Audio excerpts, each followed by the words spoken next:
200 laps away. Let's take a look at the starting grid brought to you by Xfinity. And up front, it'll be Austin Cindric, one of the Champ 4, alongside John Hunter Nemechek, who was fastest in practice yesterday, and that could come in to be maybe a spoiler for the race win. Yeah, Hemrick in row 2, Noah Gragson in row 4, and then our final driver in our championship 4, A.J. Allmendinger outside row 6. Mike Snyder back there in row 9, a little bit deeper in the field. Jeremy Clements, Alex LeVay, all the way back to Mills and Harrison Burton, who has to go to the back to the rear in row 18. Dive a little bit deeper into the championship 4. We're going to start with you, Jeff. Yeah, Noah Gragson, after finding what so many elite athletes call the zone, the young aggressive driver from Las Vegas called a shot last week. He won his way into his first championship 4 appearance. He's an emotional driver that straps into the car every week in simple high gear. Noah, who celebrates his win, shotgunning beers and mixing it up with the fans, hopes to utilize that momentum from last week to win his first Xfinity Series championship. Well, A.J. Allmendinger, the 39-year-old from Los Gatos, California, now his talent has never been in question, but his career has seen its share of turbulence. A drug suspension over 9 years ago, that was the low point. Now, A.J. has climbed back both personally and professionally. He's won multiple races at the Cup level and has found a home at Kaulig Racing in the Xfinity Series. You know, from the brash young man winning in Champ Car 15 years ago to the elder statesman we see here tonight, he has had a unique path to success. Well, Daniel Hemrick, the driver of the 18, this 30-year-old from Kannapolis, North Carolina, started driving in the legend cars, and he worked his way up to the NASCAR top 3 divisions at just 22 years of age. He spent 1 season at the Premier Division at the Cup Series, driving for Richard Childress Racing. Since then, returned to Xfinity for a part-time season and now full-time for Joe Gibbs Racing. He has finished runner-up a career record 10 times, but has yet to win. Although it may not take a win tonight to win the championship, a win would certainly silence his doubters. Hemrick would like nothing more to win a championship for Joe Gibbs before moving on to Kaulig Racing in 2022. Austin Cindric, the 23-year-old Mooresville, North Carolina driver of the Car Shop Ford, comes to Phoenix looking to repeat as the Xfinity Series champion. He's headed to the Cup Series next year driving the iconic number 2 for Team Penske, but wants to leave his mark on the series by becoming the youngest driver ever to win multiple championships. He's won the last 2 races here and has already shown his strength today by winning the pole. So keep an eye out for Cindric as he looks to set history in the Xfinity Series tonight. We talk a lot about the drivers, but it is definitely a team sport. For more on that, let's go to Kelly. A team effort indeed. The pit crew for Noah Gragson is primarily the same pit crew that will also work for Chase Elliott on the Cup Series tomorrow night. His crew chief has said that these guys are fantastic, but let's meet their other secret weapon. This is Adam Lowe, also known as Awesome Adam to those on his team. He is the primary truck driver for this team. He came in about halfway through the season and then everything started clicking and this team started winning. He comes from the ARCA series where he was a fabricator, mechanic, and truck driver. He told me this is a dream come true, and he will be participating on those pit stops, throwing the rear gun over the wall, Parker. Well, Kelly, for Kaulig Racing, it was founded back in 2016, but it wouldn't be a couple of years later until A.J. Allmendinger came over here on a partial schedule with one goal. That was to get Matt Kaulig what he wanted most, trophies. The mantra of this team is trophy hunting. A.J. Allmendinger has given him 9 trophies, but here tonight, he could get him the ultimate one, the 10th trophy, a championship trophy, Dave. Parker, after this race, Daniel Hemrick's car chief, Charlie Brock, will be coming off the road after 30 years. He'll be staying with JGR and then getting to stay home on the weekends. He's the grandson of NASCAR Hall of Famer Red Farmer, who races to this day at age 89. And both of them couldn't have been prouder than when Daniel Hemrick raced a Red Farmer throwback car to a top 5 at Darlington earlier this year. If he wins tonight, the championship, this will be Charlie's second, Marty. Dave, for the 22 team tonight is about redemption. Not for Austin Cindric, for the pit crew. 1 year ago this weekend on this night, they delivered a championship for Austin Cindric. The next day, as Ryan Flores, you see on your screen, told me, we were terrible, and they feel like, Brad Keselowski a championship. Tonight is their chance to redeem themselves and deliver another title to Team Penske. It's a different sport as far as these teams work so hard. And You think about it, going over the wall, normally they're trying to do their job in about 13 seconds. Well, it's really cool here to see another Xfinity customer, Randy Soltz. He is waving the green flag. And once again, Xfinity thanking their customers by providing such unique opportunities through their Xfinity Reward Customer Appreciation Program. So congratulations to Randall as he will throw the green flag. You see the cars lined up. Cindric will start on the inside, and Steve, again, let's take a look at the race breakdown as they go down the backstretch here. Well, it's a 1 mile track out here in the desert, but very uniquely shaped with 2 different ends. It's going to be 200 laps, 200 miles tonight. Stage 1 and 2, both 45 laps. That final stage, 110 laps. Fuel window about 90. Another very important thing you're going to see here right away on this front stretch. The kink, the D, the dogleg, these guys are going to go straight. You're allowed to do that. After the start finish, turn left. Use every bit of paved real estate available. It's normally 3, 4, and 5 wide as they come through that dogleg. We're about to get underway with a championship race in the Xfinity Series.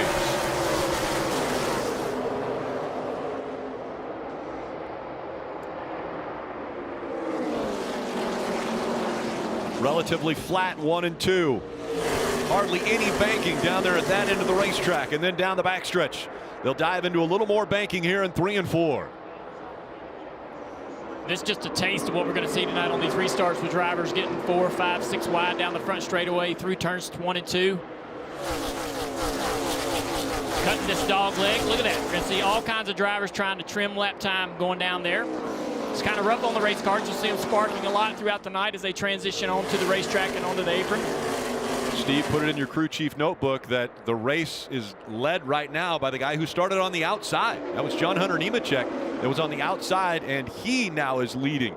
So maybe in later restarts we might have guys deciding to take that outside line. Yeah, it's going to change all night, but to your point, you have to take a note of it and understand. But we talk about turning to the bottom. Watch this 18 right here. He turns left, and this thing gets half sideways on the straightaway. You see the dust fly up.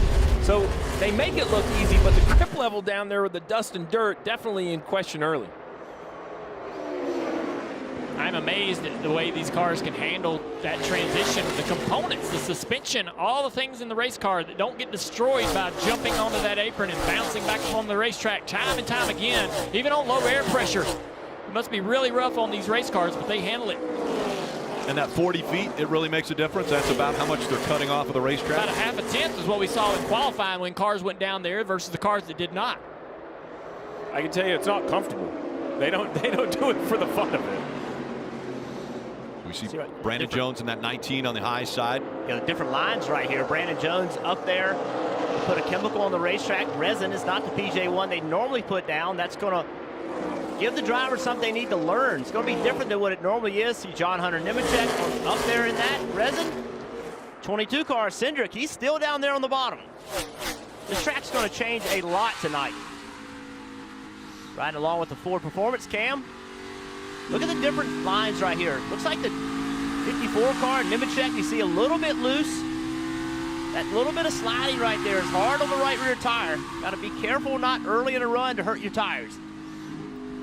I can't believe they're way up the racetrack already. I mean, it's cooler temperatures. The sun's gone down. The track temp's down, so there should be some grip on the bottom of the racetrack, but they are using that resin. You know the Cup guys are paying attention, seeing where these guys go for speed. And Junior, we heard from Austin Cindric before the race. He said, I was watching Cup qualifying, and I saw those guys go up there. I saw Kyle Larson go up high, and he said, that immediately has changed my mind as to where I can run tonight. Where you see them using it down here in turn 3.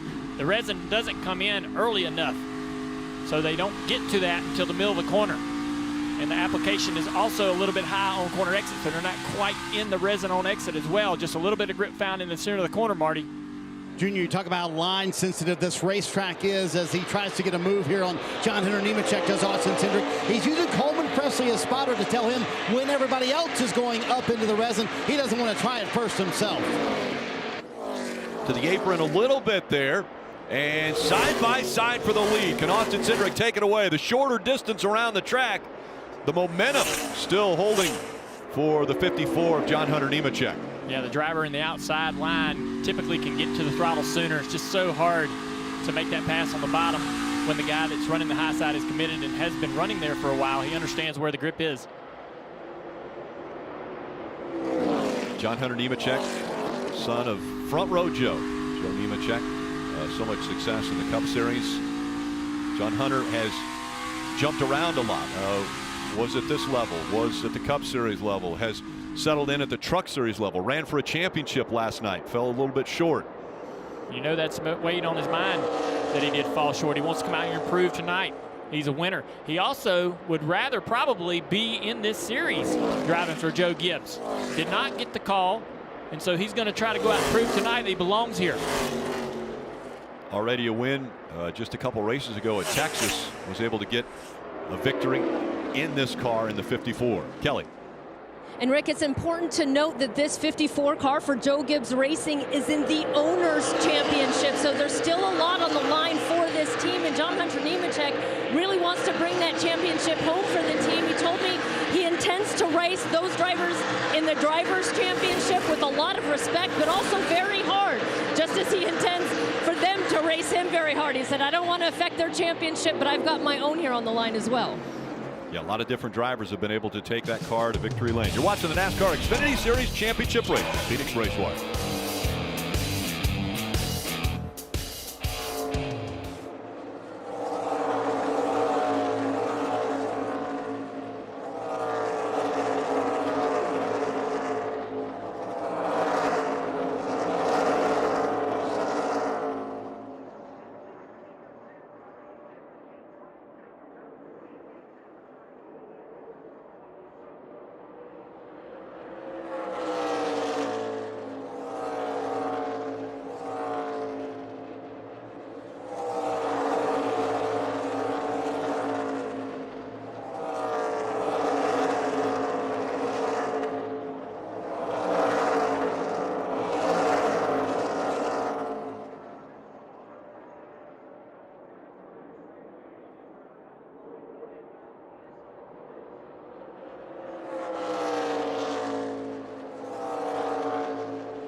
Check out your live race day companion. It's NASCAR Drive. You can follow your favorite drivers with high-definition in-car cameras.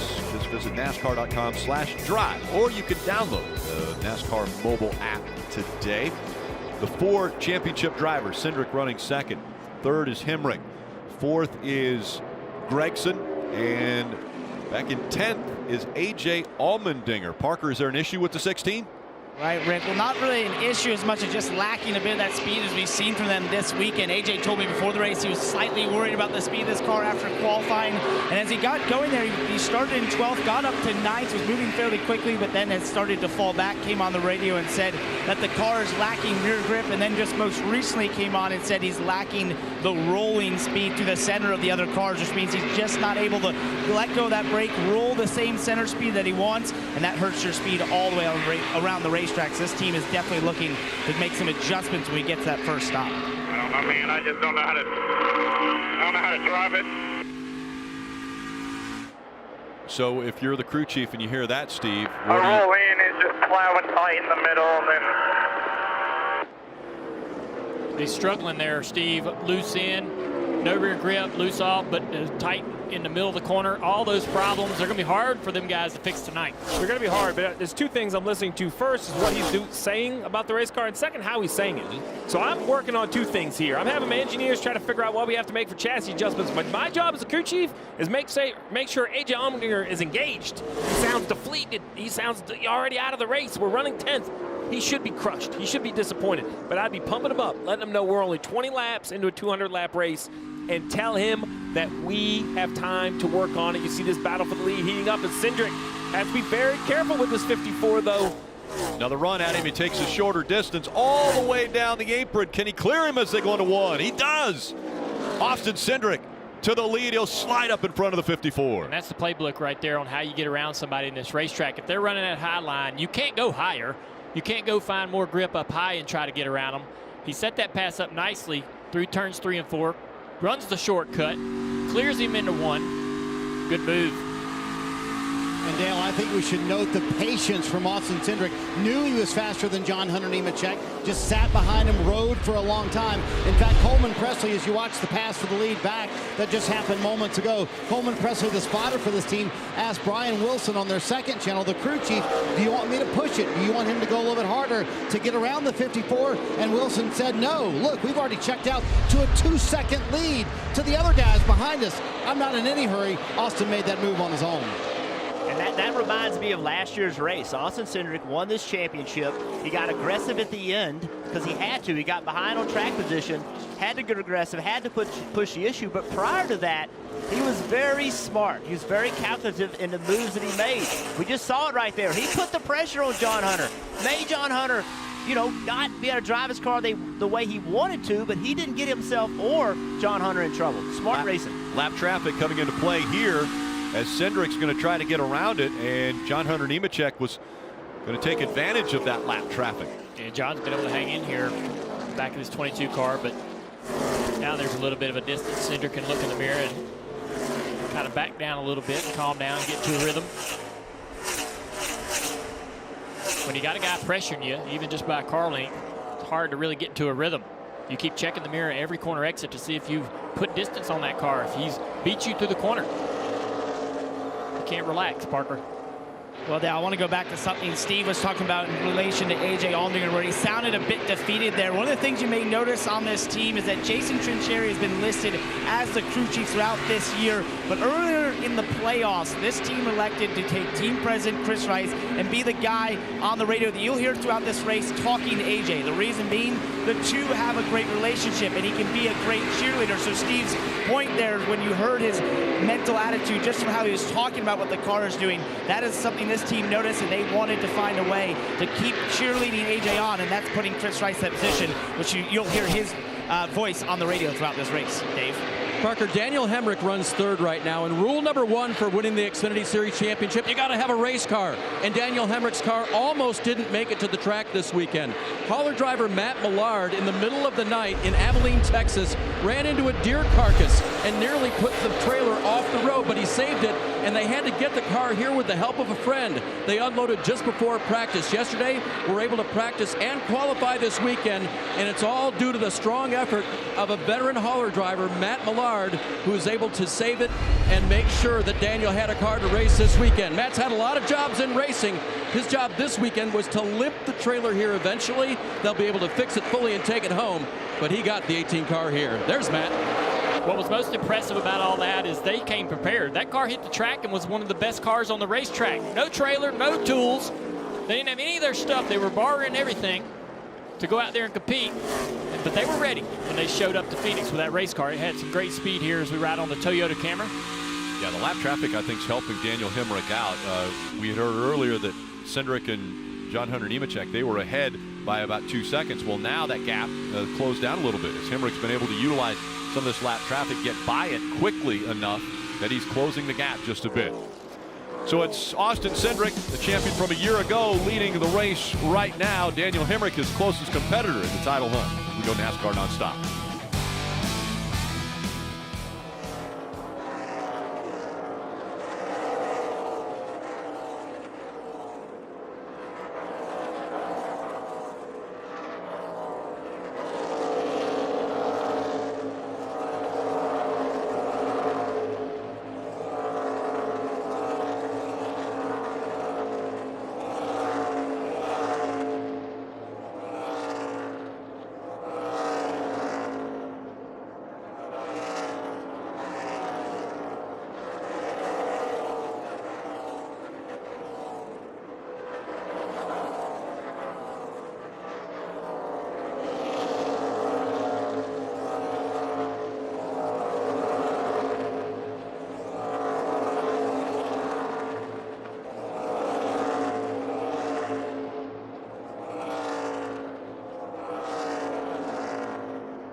Terry Bradshaw, of course, he's a legendary quarterback, but who calls the plays at home? Well, Terry Bradshaw takes the field with his wife Tammy and their 3 daughters in the Bradshaw Bunch. All new Wednesdays at 9 only on E. You're watching the NASCAR Xfinity Series Championship race from Phoenix Raceway. Under the lights here to determine a champion. And stage 1 coming to an end. Just 10 laps to go in stage 1 here. Dave. Third on the track, second in the championship is Daniel Hemrick's orange and black number 18. He had this to say on the radio. Really slowed me down. The second horsepower front end, off brake pedal is really light, so I'm having to really modulate. That get tight coast on top PJ1. So a lot of information there. I will tell you guys that they had a little bit of a braking issue in practice, a little bit of a brake shake late in practice, and this is something Dave Rogers will have to keep an eye on. So Steve, what would make the brakes shake on the race car? So if you can believe it, they actually run 2 cools. So this is a racetrack why they use brakes. You don't stomp on the brakes like a Martinsville or a road course. So if you don't have enough tape on the front and the driver's just lightly using the brakes, what happens is they don't run hot enough to clean up, and actually some of the pad material gets on the disc and it feels like it's warped. It's not. It's really just shakes, because as you step on the brakes, that disc goes from thick to thin, and it puts a shake in the front of the race car. Awful situation for a crew chief. Your fear is running too hot and failing the brakes, but this is the opposite side of that. Here in Richmond, 2 places where you see that a lot. A lot of different ways to go around here. We talk about how they drive with the brakes, but another option in this Xfinity Series is actually to use the gear shifter and change gears. So as we're on board right here with A.J. Allmendinger, he's going through turns 1 and 2 right here at the flat end of the racetrack. Now he's going to go down to 3 and 4 and watch at the bottom to see if he does it. Takes his right hand off. That's down into 3rd gear. Picks up the gas. He's going to reach over and pull it back into 4th gear here just past the start finish. Not everyone will shift, but the 16 of A.J. Allmendinger utilizing shifting here into this long run, 38 laps on this set of tires. Yeah, Steve, remember, A.J. Allmendinger's been complaining about the way his car is driving. So, got cars that are driving better than his don't need to downshift. The cars drive a little better than they downshift. You're going a little slower in the center of the corner. So you have to downshift to get RPMs to get the car to launch off the corner. That's why he's downshifting. And downshifting into 3rd gear also changes the balance. Might help the car turn, may fix some of the issues he's dealing with. And we see him moving forward now. I'd be a little nervous about a driver shifting this early in the race, taking that risk with the RPMs as we ride on board the Nutrien Ag Solutions camera. But I think the only guy that I might trust the most out here shifting is this road course veteran, is Ace, AJ. AJ, what you got on the 22? Hey, Junior, 5 to go here in stage 1. Maybe some radio problems on the 22 team. Listen. I hear a radio keying up on 1 every once in a while. 10-4, we hear. Speak here for the radios. Oh, that is what Austin Cindric hears in his ear. I know he's leading, Jeff, but that can't be fun as a driver to have that sort of interference going on every lap.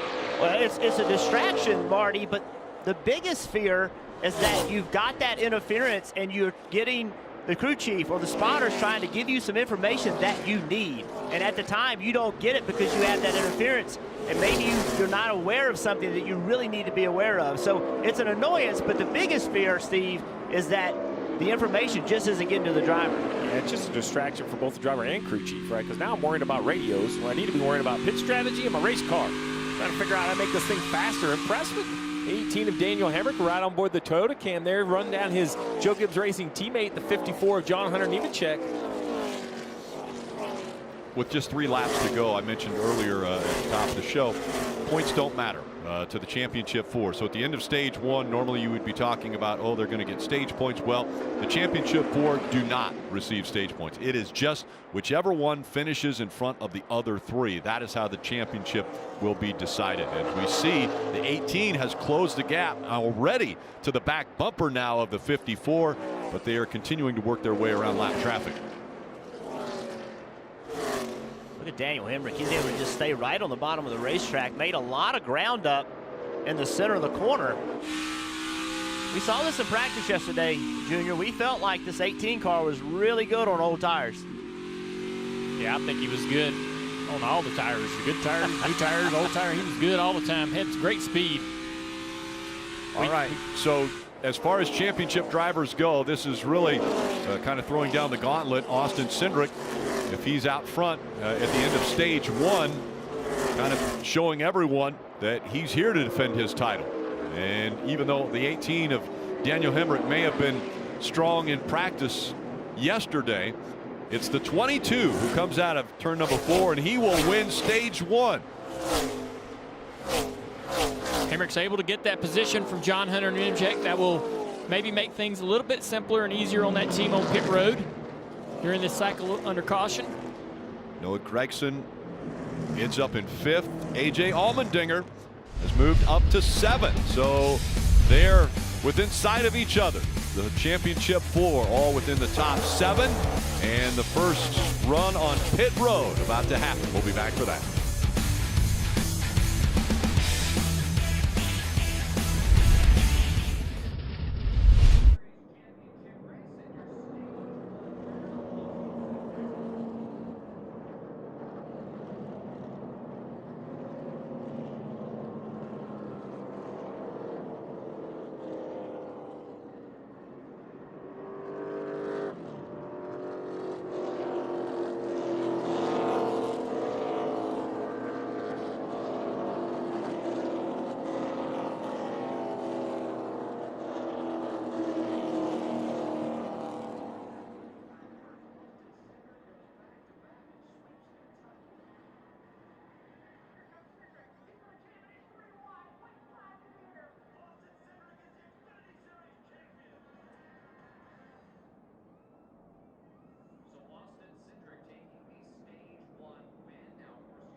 NASCAR on NBCSN is brought to you by Xfinity. Do more of what you love with faster internet. Xfinity, proud premier partner of NASCAR. Credit One Bank, the official credit card of NASCAR. Visit gocreditone.com. Applebee's, all veterans and active military eat free November 11th. And by Toyota. Parker. AJ Allmendinger came on the radio and talked about how tight that car was, asking if it was on the splitter. The team said they'd go look at the pictures to see if it was. They'll do a track bar adjustment and left front air pressure, Dave. I think the biggest concern for Austin Cindric's team is they don't know where those radio issues we talked about came from. A little bit too tight. Needs more rotation to start off, Dave. Daniel Hemric's rear tires wouldn't hold laterally when he gassed it up. Chassis adjustment. Kelly. Noah Gragson started off too loose. The front end tightened up. It was a chassis adjustment and 4 tires. Daniel Hemric wins the race off pit road. So the 18 team doing the job there, getting him in front of Cindric.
couple speeding penalties. Sam Mayer and the 92 of Josh Williams on pit road. They'll have to start at the back.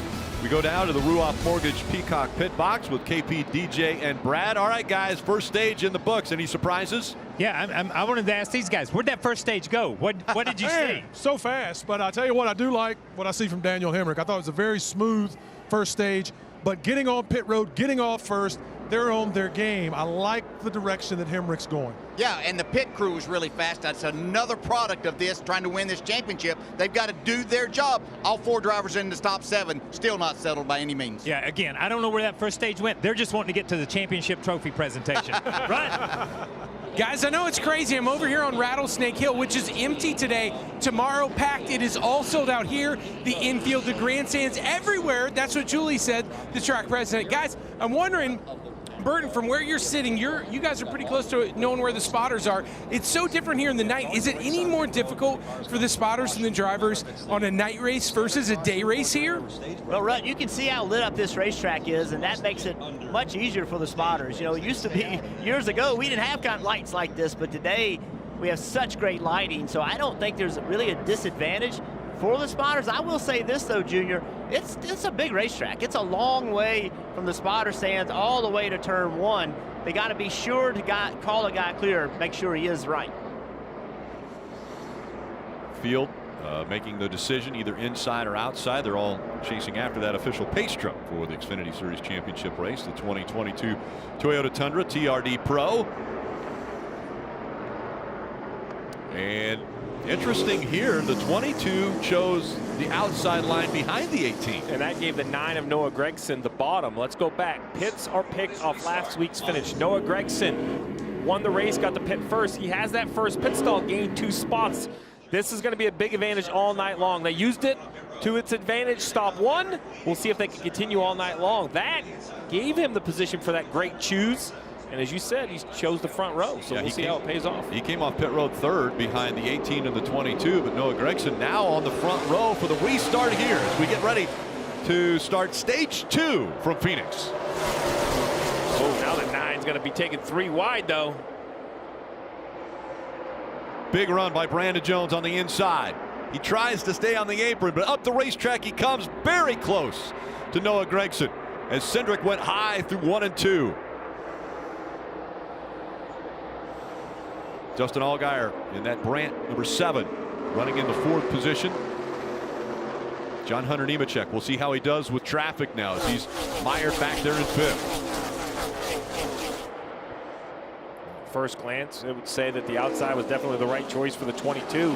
The 9 may even lose a position to his teammate, the 7 of Justin Allgaier.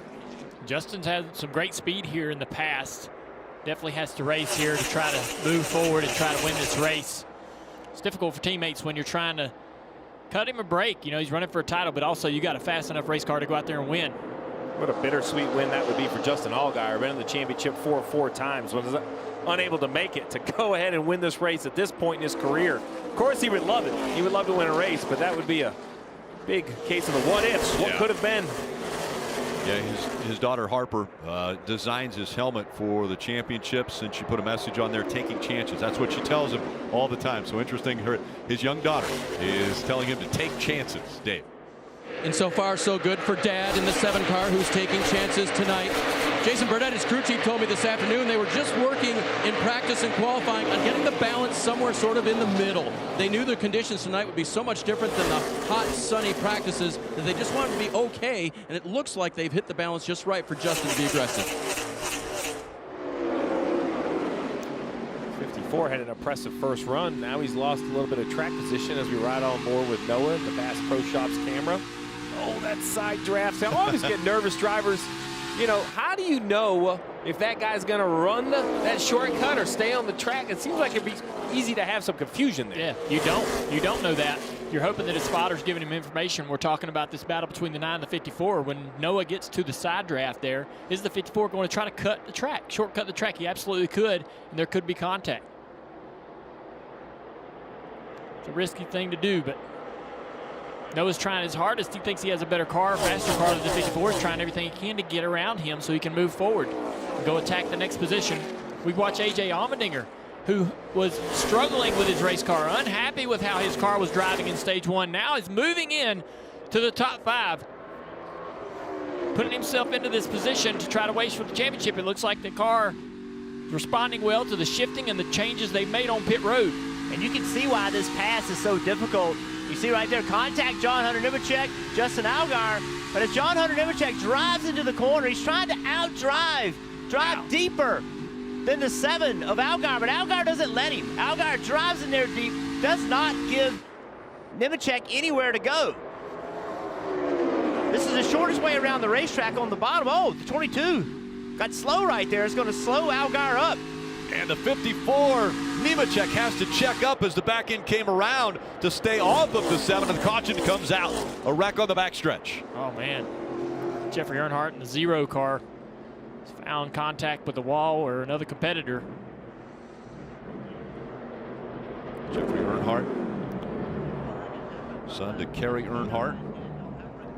As we see him fired up if he can, trying to get that thing rolling once again. But the caution has come out, just the second caution of the night from here at Phoenix, as you see the 0 sideways down the backstretch.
The WeatherTech Sports Car Championship. It takes nerves of steel and determination. go hard, The battles are fierce. go home. Look at this. Let's go.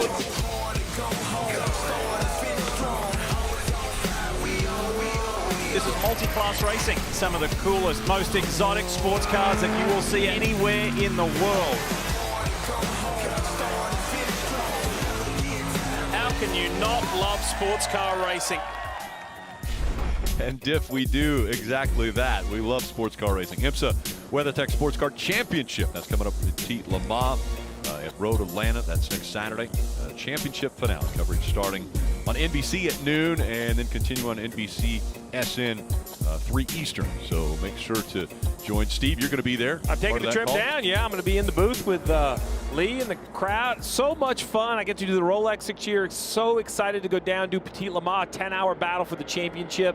And Road Atlanta. Junior, you and I went and test there. That place, fast straightaways, heavy braking. I can't imagine what it's like going into the evening at that joint. Yeah, it's got to be not too well lit, so it's going to be pretty challenging for those drivers to get around the backside of that racetrack. And again, a lot of history there, been around for a long time, pretty exciting course. Some great drivers on the entry list. Jimmy Johnson, Helio Castroneves, Juan Pablo Montoya.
Start your Tundra. NASCAR fans, you can be one of the first to drive off in the all-new 2022 Toyota Tundra. Visit NASCAR.com/startyourtundra and enter now. Drivers choosing inside versus outside. And you can gain some spots if you're willing to go to the bottom. Noah Gragson went to the bottom, or excuse me, AJ Allmendinger went to the bottom and moved up like 3 or 4 rows. We'll see those cars in the outside lane. 4 of the top 5 running cars chose the outside lane. That is clearly where everybody wants to go, but look how far AJ Allmendinger moved up, sitting there 2nd row on the inside. We'll see if he can hold that position or if Justin Allgaier can also hold on to one of these top 3 or 4 spots. The high line has definitely worked so far tonight. All the colleague cars down there on the inside, row 2, 3, and 4. All the way back in row 5, Harrison Burton in that 20 started last on the field, 65 laps inside the top 10. Keep our eye on Harrison as they come back, and up through the gears they go. Back underway with 25 laps to go in stage 2, and there it is, 3, 4, 5 wide as they come through the dog leg. That was a pretty good launch by the 7 car, but he's not going to have the preferred line here. And you see now he's 3 wide. That outside line, those guys that are starting in the outside, they seem to be the ones to really make the most time. By time we're starting to exit turn 2. Still Hemrick out front. John Hunter Nemechek fighting for that top spot, though, as he dives in, goes the shorter distance. Doesn't quite clear the 18 yet, but will he slide up? He's far enough on him where he can easily slide up in front of Hemrick. Hemrick falls back to 2nd now. He's in front of the other championship 4 contenders, Allmendinger and Cindric, fighting for position. Here comes Noah Gragson in the 9. We can't remind everybody enough, for Hemrick, this would be the championship. You don't have to win the race. So 2nd right now on the racetrack, good enough for Daniel Hemrick. I know there's a long way to go, but we have seen it in the Xfinity Series before. Never in the Cup Series, but in the Xfinity Series, we have seen the champion not win the race. One time back in 2017. Parker. Well, guys, as we see this groove migrate towards the top, you see AJ Allmendinger trying to hold off Noah Gragson there, use that high side. He and his team under his last caution were discussing this very thing about the groove migrating up. Take a listen. See, like in 1 and 2, like feel like if I get up higher in the resin, like I just slide, but they're able to like carry the speed, but still diamond it a little bit better. That's kind of where I'm fighting it. You know, you see anything? The only thing I see is, like when you enter real high, we lose more time than when you enter a little bit low and keep the left out of it. And that's the key right there, as you see AJ get a little bit loose there actually into turn 3. That's the thing, right? How do you use that resin to your advantage? Do you want to enter real high and get a wide arc, or do you want to sort of slide up into it? And it sounds like the 16 team believes it's best when they slide up into it, as he tries to hold off his teammate there. Haley making the move to the inside, and he'll check up a bit, and the 16 now have the whole racetrack to work with. It's just so hard to pass. This outside lane, has so much grip right now that even a car that's faster, it's so difficult to clear. See this battle right here, Michael Annett and Jeb Burton. Michael Annett has a little better car, but unless he can drive into the corner deeper and slide up in front of Jeb, there's just not going to be a way to pass. Yeah, Michael announces retirement. This is his last run of this one car. It's been great to see him drive it over the years. Got that win down at Daytona a few years back in 2019. And it's been a tough season for Michael, fought injury in and out of the race car. Yeah, even a tougher season when he lost his dad back in March. And he said his dad always used to be on the backstretch. And so under cautions, he'd wave to his dad, and his dad had waved to him. He said, well, I know my dad's going to be riding with me in the final race here. So he'll be waving to dad, and dad riding along with him tonight. As we see the 18 and 22 nose to tail. Hemrick and Cindric currently running in the 2nd and 3rd position. This is your battle right here for the championship. Hemrick in 2nd place. Cindric trying to take that away. And Nemechek pulling away right now, as we see the battle for 2nd heating up and the battle for the championship heating up. These 2 cars swap positions on pit road after the first stage. And at the start of stage 2, Hemrick seemed to be pulling away. It looked like he was comfortably out front, but now Nemechek has that top spot. Dave? Junior made the point. Hemrick got by Cindric on pit road, so they were evaluating for Hemrick how Cindric was better. Yeah, he's able to surge to it in 1 and 2, rounding it like 5/8 to 7/8, but then 7/8 the wall, we're able to get back away. A little bit more throttle into the corner. He gets back to the gas a little earlier now. And then Dave Rogers told him in turns 1 and 2, he's getting up like 3 or 4 miles per hour into the corner. And in turns 3 and 4, 5 miles per hour. So that's a lot of difference, Marty, that Cindric was doing by holding back. Boy, Dave, this race is clicking off. 16 to go here in stage 2. Talking to Austin Cindric earlier this week, he said, you know, making the championship 4 is the hardest thing you can do in any NASCAR touring series. So I approach tonight like it's all a bonus. To me, this is fun. It's exciting. I approach it with a happy mentality. Junior, that reminds me a lot of how Chase Elliott approached the championship 4 last year. Came in here with a good attitude. Obviously, for Chase, it worked out with a title as well. Well, it's a great way to take away some of the pressure. You're going to feel pressure about this championship battle, but to come in here with the right attitude can really benefit you as a driver. He rose to the pressure a year ago. Cindric right now running in the 3rd position. As we go NASCAR nonstop, you won't miss a thing.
Make sure to download the official app of NASCAR. You can follow the action with free live scoring, in-car cameras, and radio broadcasts. Search NASCAR in your app store to download and start a free trial tonight. You're watching the NASCAR Xfinity Series championship race from Phoenix Raceway. Right now, as far as the championship contenders, it's Daniel Hemrick, who has about 5 car lengths on the 22 of Austin Cindric. Then back a position is Noah Gragson. He's in 5th. Allmendinger is in 6th. Again, whichever one of the championship 4 finish in front of the other 3, they will be the champion at night's end. We're kind of seeing the same thing we saw in stage 1, where this 54 car shoots out there with great pace. They're starting to run him back down, running better laps over the last couple of times through in the 54. Could have a battle for the lead here shortly. Nemechek, he's not a non-playoff driver. When you look at it, the 54 team has had numerous wins. Kyle Busch has been behind the wheel. Ty Gibbs has been behind the wheel. John Hunter Nemechek has won behind the wheel, and so they are going for an owner's championship. So they are definitely fighting for that title as well, which is looking good right now for Joe Gibbs Racing and the 54 team. That 54 car has been so fast all year long, no matter who drives it. Really, really fast. Chris Gale, the crew chief's done a great job. These guys have been in a fierce battle at the bottom of the screen. Yeah, the 8-car Sam Mayer's trying to get around the 10 of Jeb Burton. Finally able to do that. 78 car right there. Having a great run. Coming into the mix. Yeah, Sheldon Creed finished 4th last night in the Truck Series, led the most laps for the season. He's going to be in this series next year for RCR, and I think that that's probably a bit of an opportunity for him to get his feet wet. And it's the battle for the lead we talked about. Coming to 4 to go. How quickly that happened. Daniel Hemrick clears the 54, and Hemrick back in front of the field. Now that's a car between him and the 22 of Cindric if we do get to the end of the stage. And the battle on pit road will resume between the crews. Working by lap traffic again. Hemrick trying to clear them on the low end. Under 4 laps to go. And here comes once again Nemechek in the 54. The 22 has also cleared. Rick, remember we told the story earlier about how Daniel Hemrick's car almost didn't make it here for practice, and practice was very critical for them. Dave Rogers told me that even though we led 44 laps here in the spring with this race car, they needed to do better. They felt like they were the 3rd best race car, so they came here with an unknown setup. They hadn't run it all year. He said we were working off of philosophy and parts of things that had worked before. I would say so far they've improved this 18 car at least through 2 stages. Joe Gibbs Racing has shown up on the scene, right? First and second. The 22 up there has battled both. And this would be a perfect scenario for Joe Gibbs Racing, right? Because the 18 can win the Drivers' Championship, the 54, the Owners' Championship, running 1-2. That's a pretty great night. Now, Austin Cindric say, whoa, whoa, whoa, whoa. There's 112 laps to go in this race. I got a couple chances to make some adjustments, continue to work on my car. How about Daniel Hemrick, though? I mean, I can remember clearly when I was fortunate enough to be a part of a winning team how special it was. I cannot imagine if that win would also be a championship. I mean, that's a moment I'm having a hard time finding another analogy in sports that would be equal. It's like pinch hitting for the first time and hitting a home run in the World Series. You know, like, it's just unbelievable. The story with Daniel Hemrick has been he hasn't won a race. He's run in the Cup Series. He's run in the Truck Series. He's run in the Xfinity Series. As we see the green and white checkered flag for Daniel Hemrick. He wins stage 2. So Hemrick gets the win in the stage, but has yet to win a race. He has finished second 10 times in his Xfinity Series career. If he could go from a Legends driver all the way up to an Xfinity Series champion, and it happens in one race where he gets his first win, what a storybook ending to the season it would be. Hemrick wins stage 2.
NASCAR on NBCSN is brought to you by Credit One Bank, the official credit card of NASCAR. Visit gocreditone.com.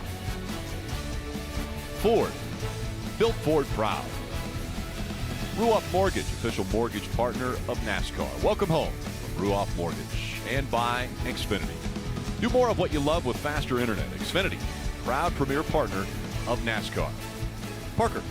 Well, Rick, AJ Allmendinger has really been struggling with the front end of that race car as they get the entry portion just too tight. 4 tires and major adjustments, Marty. Austin Cindric's a little worse on drive, and the last change didn't help. They're going to undo that with air pressure, Dave. Daniel Hemrick wants more grip up the turn 4 area. 4 tires and fuel, Kelly.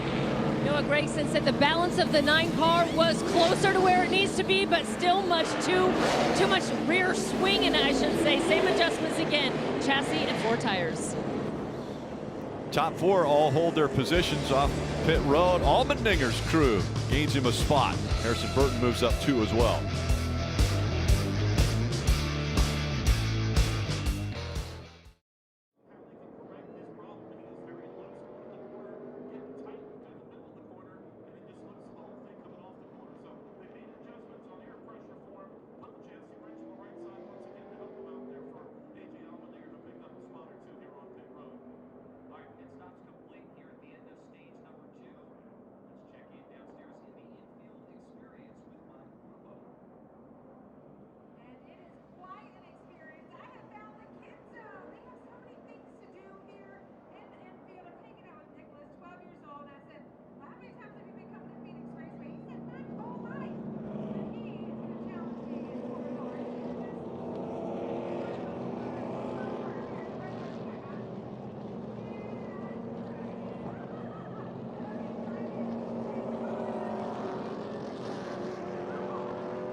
The 9 of Noah Gragson, a slow pit stop, costs him some positions. He leaves pit road at 10th. Right here, front tire changer does a nice job trying to turn the tire around the nose of the car. Bounces off the splitter, rolls to the front. Look at this heads up move by the Jackman right there. One hand, rolls it back to the pits. Slow stop, but saves the 9, a potential penalty. We haven't heard anything from NASCAR about that, which is a big break that they're in the #1 stall. Because, Rick, if they were deeper on pit road, they could be called for interference if that tire goes into another pit stall. But with no one pitting in front of them, it's a good break from the 9. All right, KP, DJ Brad on the Ruoff Mortgage Peacock pit box. Things going fast here. Things are going fast, but has any of these guys jumped out to you that they said, okay, I've got this championship by the throat? No, but I'll echo my sentiments from the last stage. Daniel Hemrick is doing everything that he needs to do to give himself an opportunity. 2 stages, has run great in both. The big one right now, if they can maintain that, I got to say he's the favorite. Yeah, 2-man race right here for the championship. By what we see at this point in time, John Hunter Nemechek has a fast car, goes away after about 30 laps, though, and that gives Cindric and Daniel Hemrick the opportunity to race for this. Not only the race win, but a championship. We saw a slow pit stop there by Noah, but at the same time, some adjustments maybe on that 16. See if they can get in a race, Rick. Hey, Kyle. Yeah. We got all sorts of fun going on, Rut. Oh, we sure do, Rick. I was going to say, I'm back here on the backstretch, and like Biggie said, my whole crew is lounging. Some of these guys spending 10 months on the road this year to make sure we can see this every week. But when you're here at the perch, you can see 5 wide on these restarts. Looks insane. Junior, try to explain to people what that feels like in the car, especially when there is a championship on the line. Well, I mean, you got to take advantage of these restarts, and it's going to get pretty wild. As we get throughout the rest of the evening, they're going to get more intense. And what happens and what you're willing to do and the chances you're willing to take are going to get bigger and braver, and could be trouble for some guys down there in the turn 1. Remember when teams win championships? The 9 team a year ago, we saw impressive moves by their team members. How about the Jackman here for Noah Gragson? Yeah, TJ Simke. Remember last year when Chase Elliott at Martinsville, the Jackman went and touched pit road to reset himself, and then went and did the pit stop. That helped Chase Elliott move on to win a championship. That's the same guy that tonight went and got that tire and kept that from being a penalty. So TJ Simpke, he is on his game, knows the rules. And now it'll be Hemrick on the outside and Nemechek on the inside for the restart as we get underway with the final stage.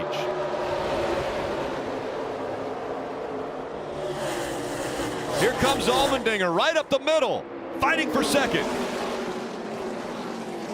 3 wide for the lead. Still middle 3. Up the Still middle racetrack. 3. No holes here. No holes. Outside 22. Outside. Everybody did a good job there. No contact. No tire smoke. How aggressive does each of the drivers get now as the laps continue to wind down? Each restart from here on out, Rick, is going to be crazier and crazier. Cindric has moved up to second. Hemrick up front. Oh, we got a big crash into turn 1. Hard lick for the 17 car. Joe Graff Jr. driving that car this weekend. Yeah, Joe Graff Just ran Jr. right into the back of you. for Rick Ware Racing. Into the wall hard there. J.J. Yaley sometimes drives this car, but this weekend it's tonight Joe Graff Jr. Don't drive it. It's broke the rear glass in that The car. 31 got us. Big impact. You see the window net down and Joe moving around in the car, getting the steering wheel off. Heard the spotter saying Sage Karam driving a 31 got into him. There's the AMR safety crew immediately attending right now to Joe Graff Jr. To see if we can get a replay to see what happened there. But Sage driving in only his 4th Xfinity start.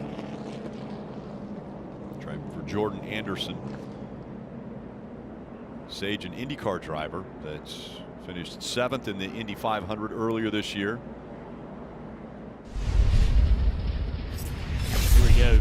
Top of your screen right there. It's already kind of happening.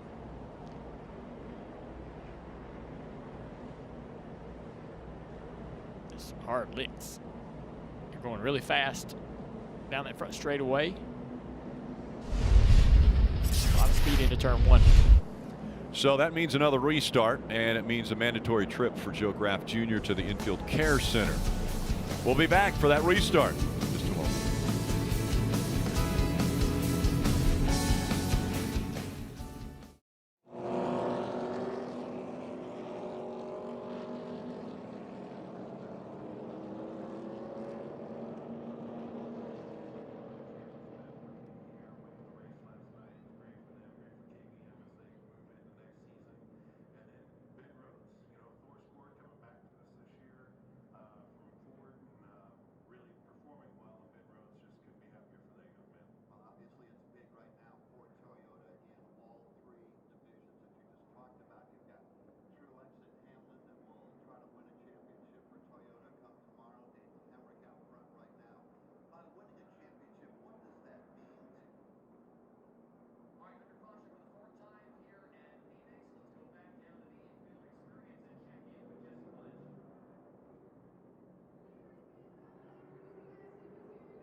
Sunday Night Football on NBC and Peacock. Ryan Tannehill and the 6-2 Titans are going to be in Los Angeles facing Aaron Donald and the 7-1 Rams. That coverage starting at 7 p.m. Eastern with Football Night in America.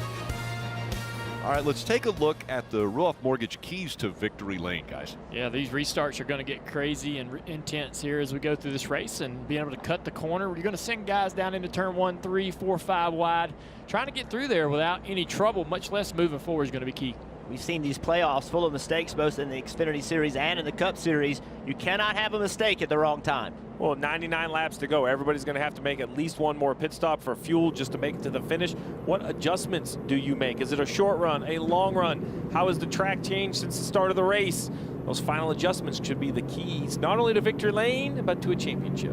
Jeff, you mentioned it earlier, TJ Semke and what he's able to do. And we go back to the 9, so he had to reset himself. He goes back up on the wall, resets, comes back around. And that right there, Steve, saved them from a penalty. Yeah, the 9 wins this race, comes to Phoenix and wins the championship. Same gentleman, Chase Elliott's Jackman on the 9 of Gragson. He comes over here, Jack in one hand, tire in another, comes back around the tire changers. They're hanging their heads because it's a slow stop. In the end, though, a big difference between 5 or 6 spots and a penalty. Heads up once again for TJ Semke. And not only knowing the rules, but the athleticism. Yeah. I mean, when you get out of sync, it's kind of like a busted playing football. You have to kind of just use your athleticism to make something happen. 2 examples in back-to-back years. Under 98 laps to go. Let's get a few updates. We'll start with Parker. Well, Rick, A.J. Allmendinger has probably had the slowest of the championship 4 cars, but he's been making up positions in a very key area. Restarts. The 39-year-old veteran has been using this experience to gain positions on each and every restart, and as Dale Jr. just alluded to, these restarts may even just get crazier as we're going forward. This could be his ticket and his chance to getting towards a championship, Marty. It's been interesting to watch the battle between Austin Cindric and Daniel Hemrick, and a moment ago, Austin Cindric told Byron Wilson, his crew chief, I think you hurt the short run a little bit too much. He's been complaining about drive off, but as they go along, the 22 car clearly has the better car of the 18. At least that's what they feel in the 22 camp. If they can get a long run, they feel confident about it, Dave. Marty, of course, the leader is Daniel Hemrick, and his pit crew has been getting the job done. Gained him a spot on the first stop, held position on the second stop. And Denny Hamlin hopes they have a great night, because tomorrow night they'll be trying to win a second championship. If they can take the first one home tonight, they'll be pitting Denny's car tomorrow, Kelly. After the mistake on pit road, Noah Gragson has extra ground to make up on the racetrack right now, being scored 12th. And he said when the caution came out that he was shearing the right rear badly. His crew chief, Dave Ellens, is anticipating a long green flag run here in this final stage. So he's telling Noah, make sure you take care of that right front tire. We'll see what he can do if they get that long green flag run. Well, as we come around here and take one to go, we're going to see the choose. Again, you can choose the top lane or the bottom. So each car gets to pick in order, first, second, third, top or bottom. And the whole key is the box. You see the V? You're allowed to touch the V. You cannot hit the orange box. You see right there how close people get. A.J. Allmendinger very, very close. It almost stacks up the field. We saw Martin Truex Jr., Jeff, basically advance at Martinsville with 2 points found at the choose rule. I have to think, if it comes down to late race restarts, as Dale Jr. mentioned, that 4 and 5 wide into turn 1, that all gets created by which lane you choose. Yeah, this inside lane, they want the outside lane because you can just roll with so much more momentum, but you know, you see the 54 car, John Hunter Nemechek, picking that bottom. His goal is to try to beat that 18 car into turn 1 and then slide up in front of him. Let's listen to what A.J. Allmendinger's thinking about. That would have gotten ugly off of 2 if that was the final restart. Oh, I figured. Dude, they ain't done yet. 98 more laps to go. They've been racing hard. There's going to be short runs, hopefully. That's our goal.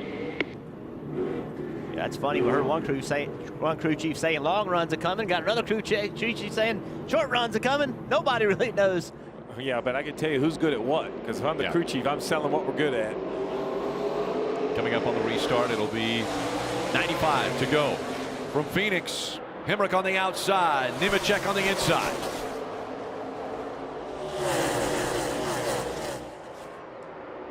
This is the scary part for like the 18 of Hemrick. You take the top because this is the best advantage, but you're so vulnerable to that guy below you. If he slides up in you, makes any sort of contact, it can be troublesome.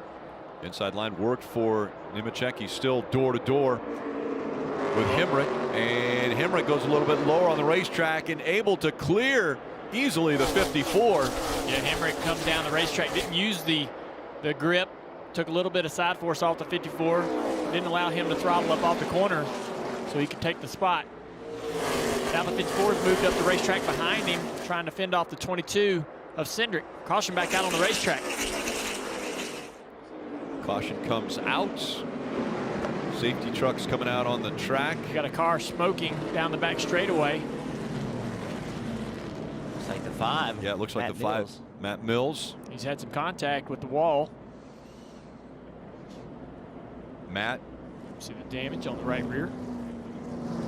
Run over 93 races over 5 years, and the damage to that one might end his night tonight. A little tire marker too there on the door. You have to wonder if somebody got into the left side of, look at the top of the screen right there. Oh, again. Is that the 31 again?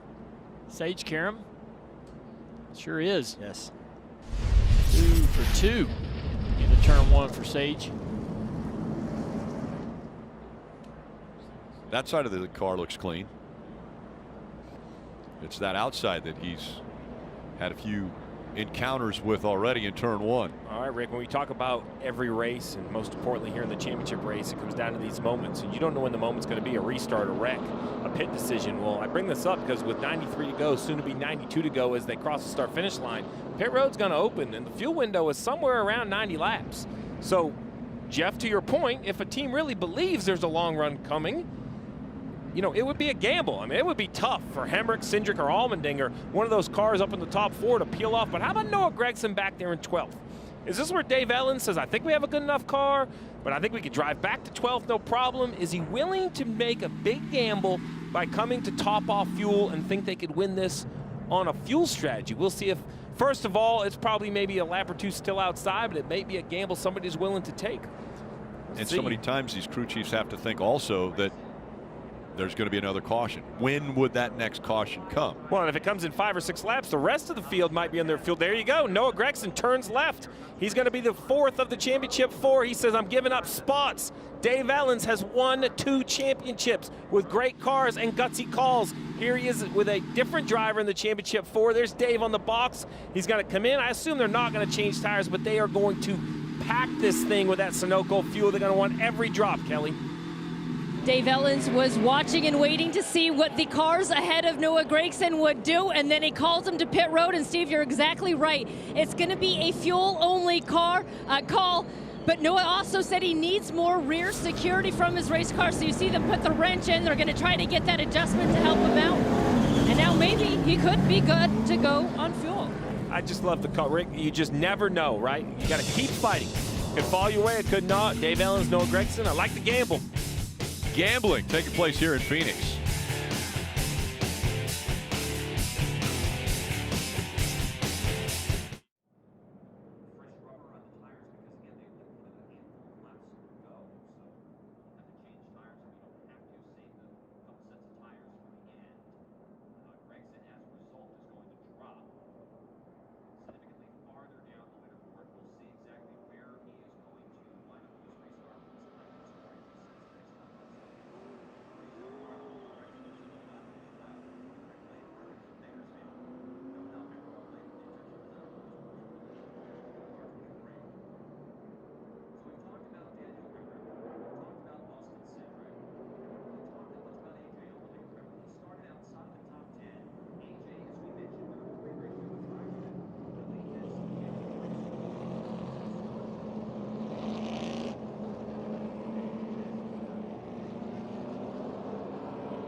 Travis Pastrana's Nitro Rallycross. Only 3 rounds remain, and it streams live on Peacock. All you have to do is sign up at peacocktv.com. Kyle Busch is actually going to join the crew on November 13th and 14th at Phoenix's Wild Horse Pass Motorsports Park. He's taking on Travis Pastrana, Tanner Faust, Scott Speed, all the greats. They're great. My money's on Kyle Busch. That guy can drive anything. This is going to be a blast. But Travis told us about the jumps, and I mean, that's crazy what these guys do. And Travis, he's one of the craziest athletes we've ever encountered. Puts together just an awesome show, an event there, and that's Travis Pastrana's Nitro Rallycross. Well, you're watching the NASCAR Xfinity Series Championship race from Phoenix Raceway, as we are now down to 88 laps, and they're about to choose either inside or outside where they're going to restart. Just to add that choice for the 9, right? He could come back in and get a little bit more gas right here, but if he does that, he has to start behind the lap down cars. There's about 6 or 7 of them. We'll see what Noah decides to do here. He's already shutting the car off, so he's getting that fuel mileage. It was kind of like me and you middle of the year trying to get that rental car back, Rick. We were coasting it in to the airport. Saving fuel as much as you can. Daniel Hemrick going to start up front. Rutt. You know, his wife, Kinsey Hemrick, is, of course, watching this race with their daughter, Ren. They actually used to race together, these two, and found a lot of love in it. Kinsey decided to hang it up once Daniel started going more full-time in the truck series. And, of course, now, with it coming down to tonight, you know she understands some of that pressure that he's feeling in the car. But, guys, it seems like if all those stars align, this could truly be one of the greatest nights of their lives. We actually were on the flight out here with the Hemrick family, which was fun to see. Daughter Ren, she was up. By the way, we got here at about 11 o'clock at night, which Eastern time was about 2, and she was wide awake and smiling. Excited to be out here with Mom and Dad. So you see how they've chose there on the front row. Cindric is going to go to the inside. Hemrick there on the front row, and Nemechek and Harrison Burton continues to drive his way toward the front of the field. Dad, what did you tell him before the race? Aggressive? He doesn't listen. Oh, he listens. We know he listens. So the 18 and 22 fighting for a championship.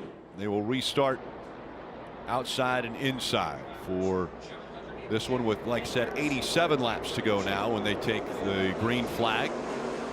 Cindric and Allmendinger up here fighting with Hemrick. Pretty good launch by the 22 here. They're going to go side by side down into turn 1. Hemrick on the outside should have the momentum off of turn 2. Terrible restart for the 16. Allmendinger falling all the way back, trying to stay really in the top 10 right now as Cindric works to the inside of Hemrick. See what John Hunter Nemechek's doing. John Hunter wants to try to catch Cindric on the bottom, jump on the outside of him. A little bit of a slide in the 22 there. But he stays right there on the left rear quarter panel down the back straightaway, side by side. He's going to side draft into turn 3. He's going to dive down in here and try a slide job up the racetrack. Doesn't quite clear him, but I think he moved him up enough to be able to take the position and take the lead back. Hemrick almost looked scared that he was coming up regardless if he was clear or not. Wanted to give him some space. And now the 22 moves to the top of the track, Rick, trying to protect his position, not allow that 18 car to get back to the outside. Cindric once again up front. Hemrick running second. Nemechek is third. The fight for fourth now between the 7, Justin Allgaier, and that 20 of Harrison Burton. Allgaier has the spot now. Yeah, that's a great battle. See the 22 car, Austin Cindric, just right on the door of Daniel Hemrick, drives in the corner, then runs up the racetrack. Says, I'm going to take this spot. See John Hunter Nemechek behind him. He got out of the groove, had to back out. That allowed Allgaier to close in on him. Marty. Hey, Jeff, you and I were talking earlier about the patience of Austin Cindric and how late in the race last year he used aggressiveness. I think we just saw Austin Cindric turn up the wick a little bit, Jeff, on the aggressiveness on that restart. Remember, he's been saying on the short runs, we're not that good. I think he fought for every inch he could that time. Yeah, I think that Austin Cindric maybe doesn't feel that he has the same car he had last year. Last year, he just dominated, in my opinion, this race. Had much more speed. We've seen the 18 fast. We've seen the 54 fast on short runs. Maybe Austin feels like he needs to step up that intensity a little bit sooner tonight. Pushing the pace. The 22 out front has about 4-car length lead now over the 18 of Hemrick. We've seen Hemrick, though, on the longer runs. He's been able to gobble up those guys in front of him, catch them, and pass him. Take a look at the Toyota driver update. We mentioned Harrison Burton's name has moved his way up into the top 5, running in that 5th position right now after starting all the way in the back. And sometimes that penalty, you know, Harrison, when you start in the back, while he is able to recover those first 45 laps, you don't make great adjustments because you don't know how your car drives. You're back there passing guys. So we'll see if this 20 can continue to adjust. And this is big for Harrison. We talk about everybody's story, right? Harrison, this is perhaps the last Xfinity race. We don't know what he's going to drive on Saturday next year because we know on Sunday he's going to be in the 21 for the Wood Brothers. So heading up to the Cup Series, I think Harrison's a great driver. I actually think the longer racers are going to suit his style. Great young man, but take a deep breath because Sundays, they are tough. Well, they'll take a big step. Haley also going up. Austin Cindric will do the Cup Series as well as we go NASCAR nonstop. Cindric up front.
Caution comes out for the 99 of Stephen Parsons. Yeah, that's a famous name. Father Phil Parsons, uncle Benny Parsons. And it looks like parts flying off of that thing, out from underneath that thing as it blew up. Disappointing for Stephen. Stephen's a really good young man. He's trying to make his way in this series racing, but he also does about anything he needs to do. He spots, he works on race cars, just does anything he can trying to earn his way. Really nice young man, hard-working guy. Yeah, bust his tail, graduated cum laude from University of North Carolina, Charlotte, as they clean that up. All right, Steve, now we saw the 9 of Noah Gragson come to pit road. Is that an advantage or a disadvantage now? Well, you know, the home run gamble would have been that it went green. It was unfortunately not the way for the 9. So I think at this point, everyone's in their fuel window. The leaders are all going to pit. You can make the argument that Noah could stay out if he only had 1 set of tires left, but he has 2. I really think he's going to have to pit and put a set of tires on here. But, you know, the fall off is over a half second, which I mean, the tires lose grip about a half a second already.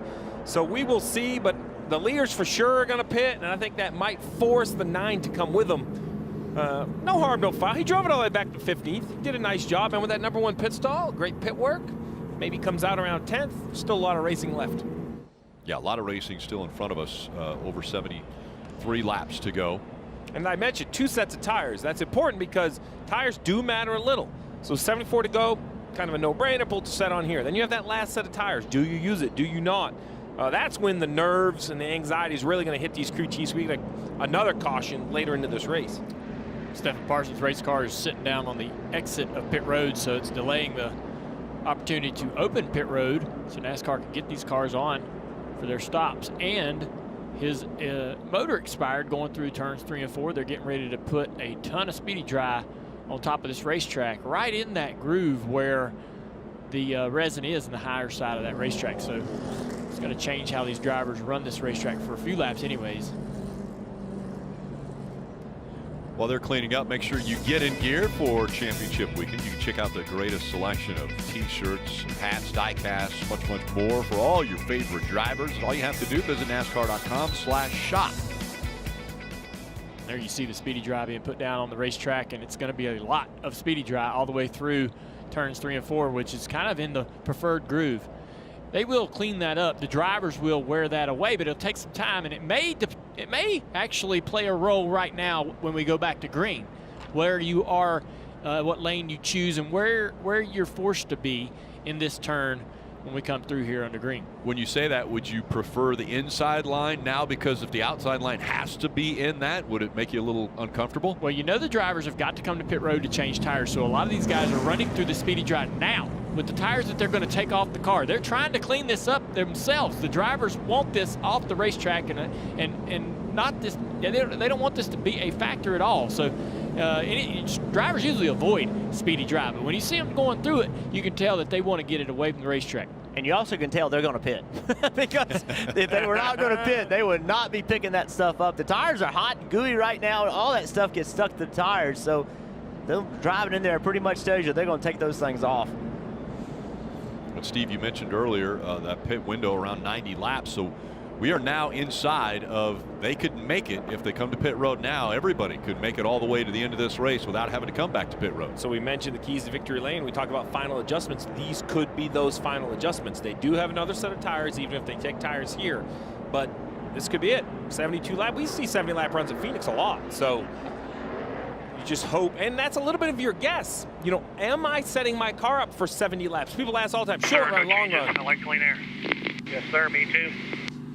You know, what do you do to your car? Well, a long run, you want minimal tire pressure. You probably want the car to even start a little freer, wouldn't you say, drivers? Because it usually builds a little bit tight. A short run, car has to be good and secure. You could probably even air the tires up just a little bit. Go as aggressive as say, hey, man, can we put a little more grill tape on it? You know, start to cool out here in the desert. A little more downforce. There's a lot of things you can do to make the car drive better for 8 or 10 laps, but you don't want to do those if it runs 70.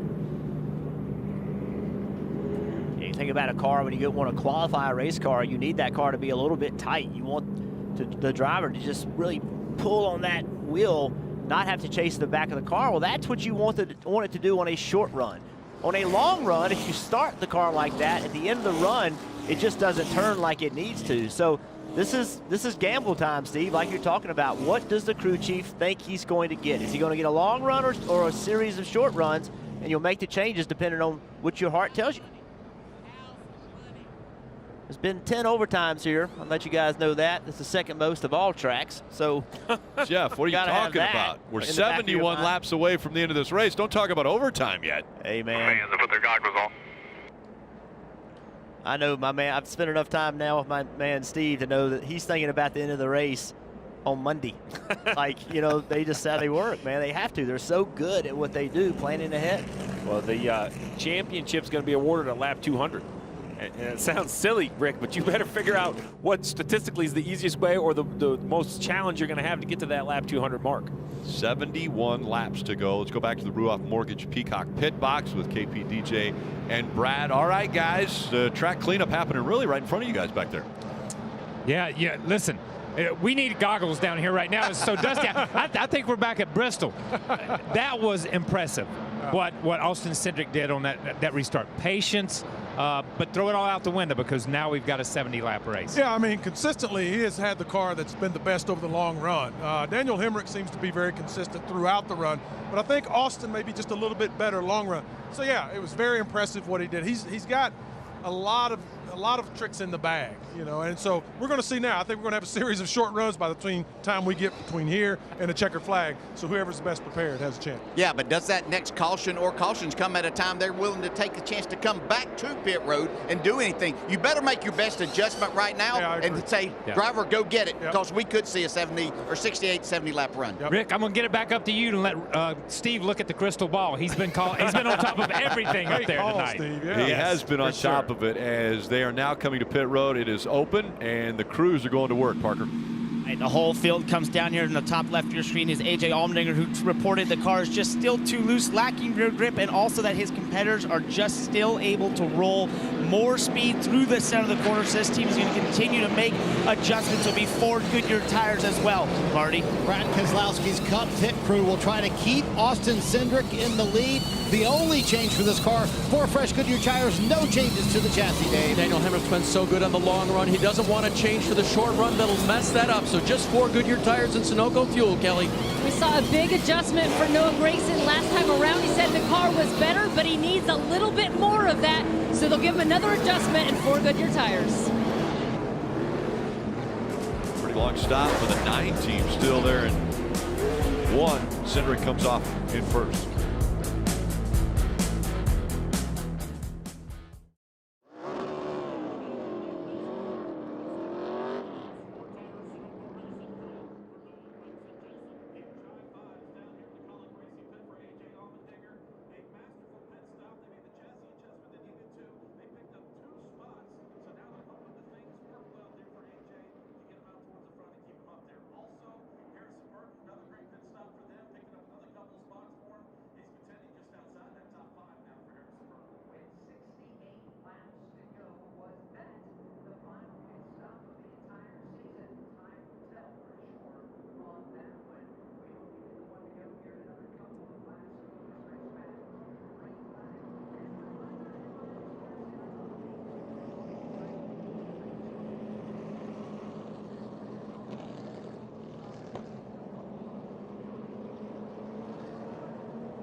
In 2022, NASCAR is coming to USA. All the incredible action. I can't believe what I just saw. All the edge of your seat moments. And all the characters.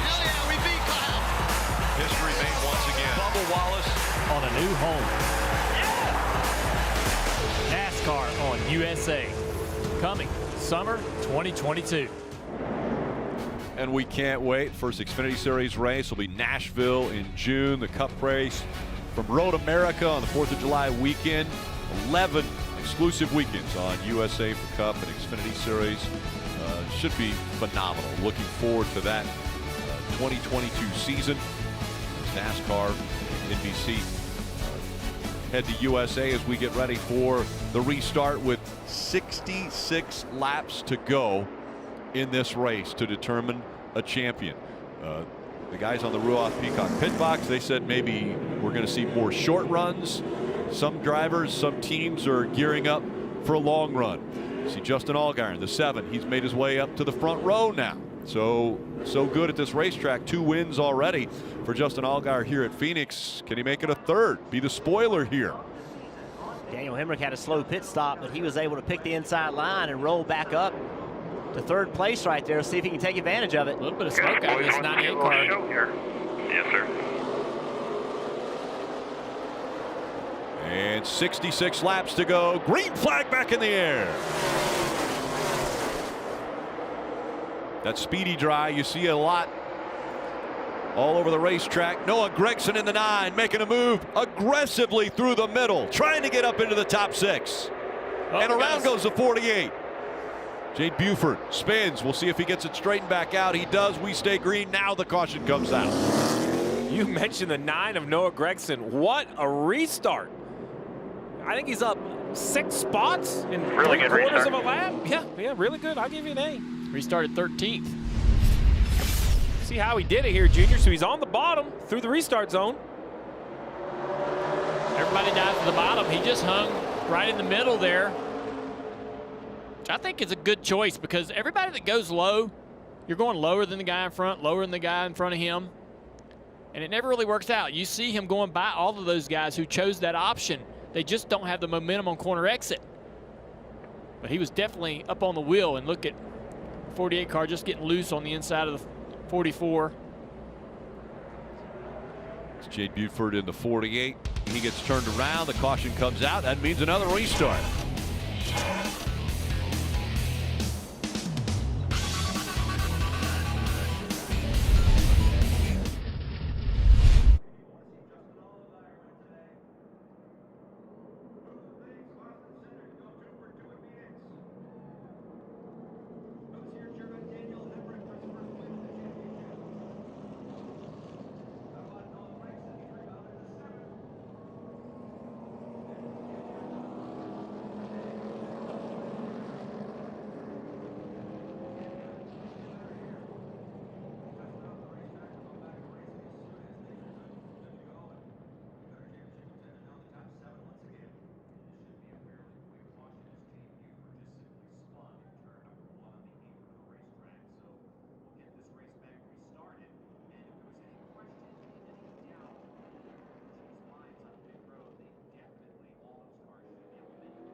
Now under 63 laps to go for the NASCAR Xfinity Series Championship race from Phoenix Raceway, and getting ready to make the choice. We won't do it this time, next time by, but the 7 car isn't up front anymore because of a restart violation, Steve. So there's a few rules, but one rule is you cannot change lanes. That means inside, outside, outside, inside, or even inside to another lane not established. The 7 of Justin Allgaier, he is on the inside lane, but when he turns left and goes to what would be a 3rd lane, basically the apron, that is below his current lane. That's changing lanes before the start-finish line. So even on the front row, you can't change lanes. Part of restarts are you roll in to the restart zone, you establish a lane, you then restart after the leader accelerates. He has the chance to fire first. The 7 of Allgaier so close. That's something we actually thought Noah did so well last week in Martinsville, where he had to make those moves. He waited till just after the start-finish line to move left. We see this at Kansas and other tracks. You're trying to time it because, you know, Allgaier's trying to block the guy behind him, so he wants to get there as quick as he can, but it was about a car length too soon on that restart. And Steve, because of the shape of this racetrack, NASCAR makes it very clear in the drivers' meeting, the information they hand out, that you cannot change lanes before you get to the start-finish line. It's so easy to do here. They give you a reminder, just trying to help prevent you from making that mistake. What about the drivers behind him that did the same thing? They were after the start-finish before they turned left. Yeah, you can't change lanes before the start-finish line. After the start-finish line, it's game on. You can't change before the start-finish line. Parker. Well, guys, another thing we noticed on that restart was that aggressive move by Noah Gragson. Well, we weren't the only ones paying attention to that. Take a listen to the 16 radio. The 9 gained about 10 spots rolling the middle. It was pretty aggressive through the middle of 1 and 2. And I know you've seen him down there, just giving you information there, bro. The 9 was aggressive? Yeah, I knew you found that a shocker. None of us are shocked by that, of course, but obviously Chris Rice noticing that and giving that update to AJ. Take another look. This is the aggressive restart that we saw out of the 9 of Noah Gragson. You know, it wasn't so much that he was aggressive. It's just he stayed in his lane, and other people in those lanes were slower. You mentioned, Junior, running that low isn't always better. 60 to go.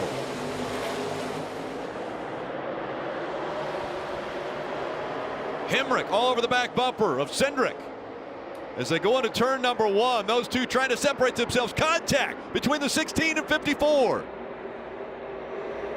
And here comes Gragson in the 9. AJ, does he know he's 3 wide? Got very tight off of 2 there. A little bit of blocking up front from Cindric as Hemrick had a little bit of a run on the 22 for the lead. 3 wide still for 4th. Allmendinger all the way down to the apron. Trying to cut the corner as he gets to the inside of the 20 of Harrison Burton. Burton sideways through 2. Yeah, I think the 9 car disturbed the back of that 20 car, not allowing him to get through the corner the way he wanted to. AJ staying on the inside here, battling hard, trying to clear Harrison Burton off the corner. Hey, the 22 jumped by a mile. Playing on the radio of the restart by the 22 car, jumping the restart zone.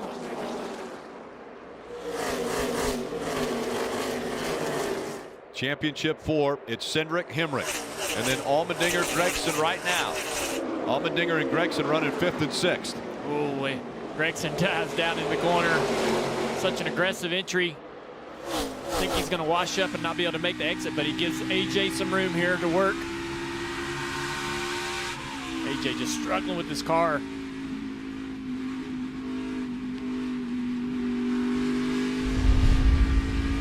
I heard the complaint about the 22 jumping the restart. Well, here's the Geico restart zone where that blue is.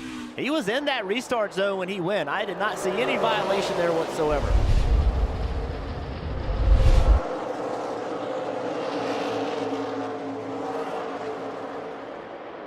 Cindric with a half a second lead over Hemrick. And then this battle between the other 2, championship 4. Gragson and Allmendinger. And the 54 running down there, I know he's not right on the back bumper of that 18 car, but that could, you know, that could be a little bothersome, I think, to Hemrick. He doesn't want anybody really too close to him or in his mirror, bothering his concentration as he's trying to match lap times or run better lap times than Cindric. The last couple times by, Cindric's been just a little quicker.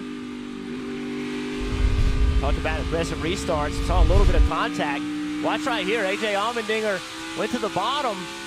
54 came down a little bit. Now they drive into turn 1. Don't really know where each other's going. A little bit of contact. Boom, right there in the left rear quarter panel. No tire rub or anything, though. Composite bodies, a little more durable on these cars. And we talk about that next-gen car coming for the Cup Series. That's one of the things I look forward to. We see so many tire rubs with the current steel body on the Cup Series. This is kind of the precursor to this. These composite bodies are so tough, so durable, and these Xfinity drivers, they test them out. I'm telling you. Yes, they do. This 54 car of John Hunter Nemechek's given the 18 of Hemrick fits. He's got a little more pace than the 18 of Hemrick and continues to fill up the mirror. He's definitely going to keep his attention a little bit on that, as well as trying to run down the 22. He'd rather have nobody back there bothering him, Jeff, so he could just concentrate out the windshield, but he's got to be defensive a little bit on where he runs, not allow John Hunter to get right here. This is affecting the aero when he gets to that left rear quarter panel like that. Affects the 18's ability to get to the throttle. ever so slightly. John Hunter Nemechek knows that. So John Hunter's going to try to be as close as he can to that 18 car to take that air off the spoiler. These Xfinity cars have really small spoilers on them, and it really susceptible to allowing the trailing car to affect the car in front. So look at the eyes. Every time he comes off the corner, he looks in the mirror to see where the 54 is. He'd rather not be doing that. But John Hunter's not giving him any chance. Look right there on the entry to corner. See if he see if he follows him in. See if he's going to run the bottom. Watch him look up again. Looks up in the mirror. All right, I'm pulling away a little bit. Maybe I'll keep doing what I'm doing here. But now he's going to look in the mirror off this corner and see the 54 right there. It's going to be so frustrating when he looks there and sees him. Now he's on the inside. He sees him in the left side A-post mirror. They're side by side down into turn one. This is allowing Cindric to open up that lead even more. Big pass there. Nemechek gets by the 18, the crossover move. Here comes Hemrick to the inside. The bottom of the racetrack down here in 3 and 4 has been really good. This time John Hunter able to roll right around Hemrick though. Hemrick falls back to third, and Cindric up front, leading under 50 laps to go in the championship as we go NASCAR nonstop.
Just 43 laps away from a championship here in the Xfinity Series. Tomorrow, it's the Cup Series. It'll be on NBC, countdown to green, 1:30 p.m. Eastern. Also streaming on Peacock. The QR code on the right side of your screen there, that's available. All you got to do is point your phone to it, and you can download and be a part of Peacock TV. Again, the Cup Series Championship and Championship 4 fighting for a title on NBC. Make sure to join us for that tomorrow. We got a few updates. 42 laps to go now from Phoenix. We'll start with Marty. Austin Cindric leading. He represents Team Penske's final shot to win a championship in 2021. They finished second in IndyCar, had 3 cars in the final 8 of Cup, but none in the championship 4. And Austin Cindric told me earlier this week, I felt that support when I walked in the shop on Monday. I've never seen more people surrounding my car in my life. Right now they've told him, keep your head down, pull away from the 54 and 18 who've been racing each other hard, Dave. Not a word from Daniel Hemrick since he got passed by his teammate John Hunter Nemechek in the 54 car. He was told by his spotter Tony Hirschman, you've got to get back in your rhythm. There was a big loss there. Hemrick would hope that he can have the long run car he had earlier in the night, Kelly. Noah Gragson just got around Harrison Burton to take the 4th position. Remember a week ago he called his shot, said he was going to win the race at Martinsville, and did just that. He told me he was ticked off, angry from a week before, focused all of that energy into the race. He was hoping to find the same mindset here again today. Well, maybe that mistake on pit road and the gamble that didn't pay off has given him the motivation he needs, Parker. Well, Kelly, for A.J. Allmendinger, it has been a struggle tonight with the handling of that race car. They've gone from tight on entry to lacking rear grip. And about 40 laps ago, Chris Rice came on the radio and said, we've got 81 laps to go. We're not out of this. We got to keep fighting. But subsequently, since as we've gotten down here to now just 39 to go, A.J. Allmendinger has come on the radio and continue to talk about how the handling of that car is getting worse, lacking more and more rear grip. Can't get the rear of the racetrack and can't get the turn in the entry portion of the corner. So for this number 16 team, they're going to need some serious change of fortune here if they want to go up there and fight for this championship. 6.5 seconds back for Allmendinger is a pretty steep and big mountain to climb if he wants to win this championship. We've just had to, the front's been so weak, we've just killed the rear to get it, trying to get it better. Yeah, tip for him. We almost done here, man. You almost having to not worry about it. That was 16 radio. Allmendinger, Chris Rice, you heard him on there. Under 38 to go now. As long as it stays green, you're not going to miss a thing. We'll stay right here until the checkered flag. Cindric out front to almost a 2-second lead over Nemechek. He's got second. Then it's Hemrick, Gragson, Harrison Burton, all top 5. Allmendinger back in 6th. Jeb Burton, Justin Haley, Michael Annett in his final race, and Riley Herbst rounding out the top 10. The nerve-wracking part for Cindric at this point will be all the lap-down cars. He's starting to catch them, and items like this, you know, the preferred lines on the top of the racetrack, so you kind of have to put yourself a little bit of a vulnerable spot because you have to be to the outside of them. If someone made a mistake, it could collect you, but no problem so far. And a good-looking car right now for Austin Cindric. We've talked about the transition he'll be making. Won a championship a year ago in the Xfinity Series. It was announced he was going to stay in this series for another season. Then earlier this year, it was announced he would take over the number 2 car at Penske Racing in the Cup Series, as Brad Keselowski will go to Roush Fenway Racing as a driver-owner, and Austin Cindric will make the move up to the Cup Series. Dave. Hey, Dale Jr., ever raced with a sour stomach all night long? I have been fortunate and had not done that. No, yeah. You haven't. Oh, I feel better for you. And Jeb Burton has been doing that all night long. I talked to him before the race. He said, man, I ate something last night and I have been sick all day long. I said, you have a backup driver for the 10 car? He goes, no, I'm not getting out of this thing. He's running in the top 10. Ward's around here. You jumping in. I tell you, I've driven sick and it's miserable. I mean, it just is. But you feel better in that race car than you do when you're out of it. Takes your mind off of it. Jeb Burton, last race with Colleague Racing, trying to have a good finish. Racing his teammate, Justin Haley, right there. His future still up in the air as far as what he'll do in 2022. I think he's got some things in the works, and we'll have an announcement here very soon. Yeah, he seems very confident about it, excited about it. Loves the series. It's a great battle right here. I think Haley's a little quicker.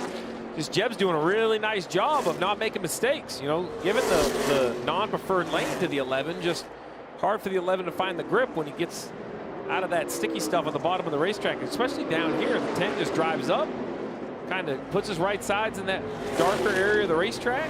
We'll see if the 11 can get the grip off the corner. He can't once again. And what's so hard for the 11 right here of Justin Haley is that if he drives underneath Jeb, we see a battle right here. Hemrick and Nemechek. When you catch a guy, and you drive underneath him, and there's a guy behind you, and you don't make that pass, they'll jump up on the outside of you and take that spot. So it's very difficult. See right here, the one of Annett, he can go down there, see what happens, because if it doesn't work out, there's no one behind him to take that spot. it is frustrating to try to pass a guy that's running that high side and using that grip that's provided up there to stay ahead of you even in a slower car.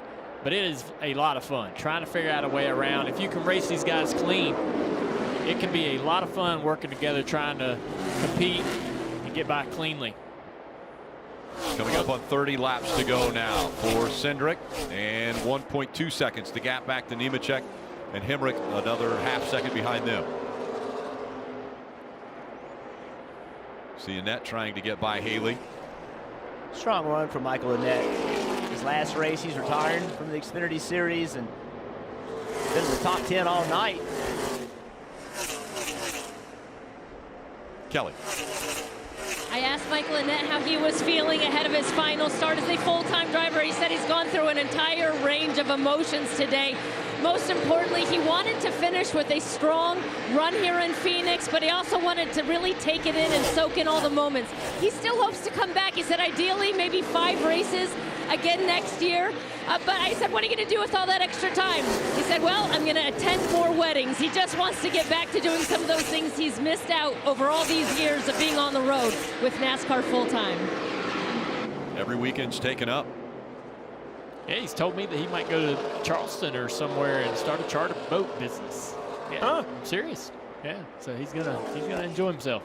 Good. I know a potential customer. That's what I told him.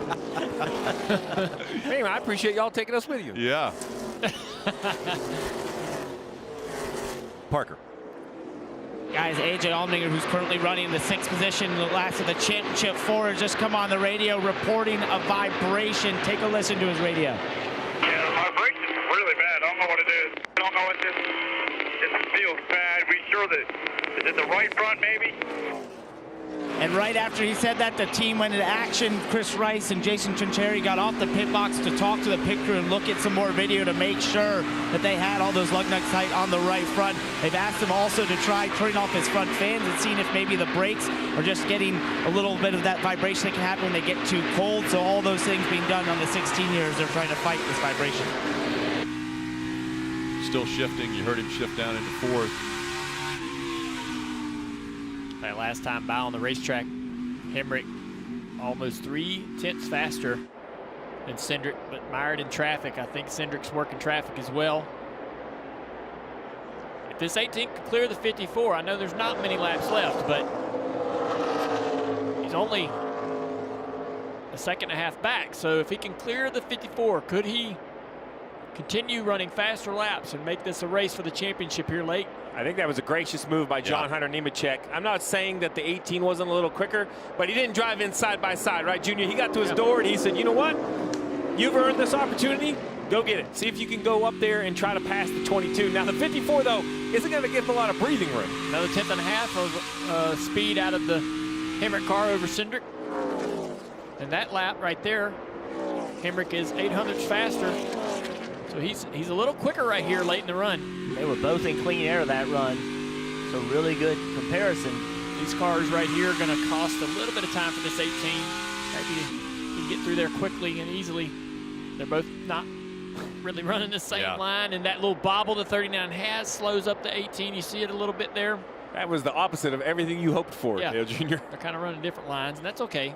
20-year-old Kyle Sieg behind the wheel of the 39 this week. Oh, that's pretty cool to have him get an opportunity to race in this series. Coming up on the 92 of Josh Williams.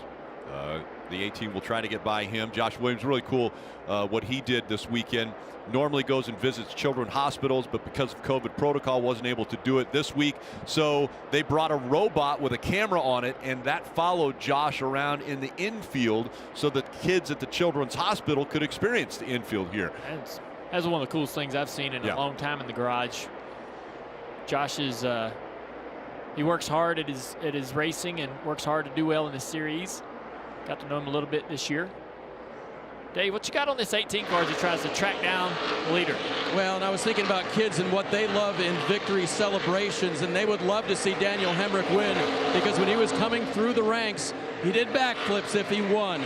I asked him before this weekend if he was ready and prepared if he wins this championship and this race to do the flips. He said, the legs are ready. I'm not sure what that meant. That's where he stopped. So he knows that he has to have a caution or something to make up the 1.9 seconds right now that he has behind Austin Cindric. But if he wins this race, I think he's going to give it a go. Yeah, we're going to have some kind of an issue for this 22 car in traffic. That 1.9 seconds, now 2 seconds. It seems that Cindric has stretched it back out. Cindric may be running just hard enough to be able to hold on to this lead, Parker. Guys, AJ Allmendinger reported that vibration is now going to be pitting, saying the right rear is loose. You see him right now, almost spin, is going to spin out. Around goes the 16, he's sideways. No contact with the inside wall, but the caution comes out. A restart.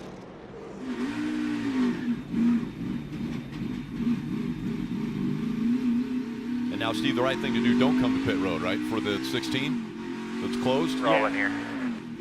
No, now that pit road's closed, he's going to want to stay on the racetrack. Just completely went out from under me there. Like, take another look. You heard there was a vibration as he's working his way through 1 and 2.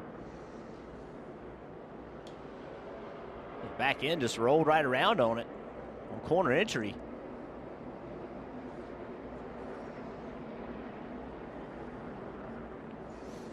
So, Steve, 19 laps to go in this race. Listen in.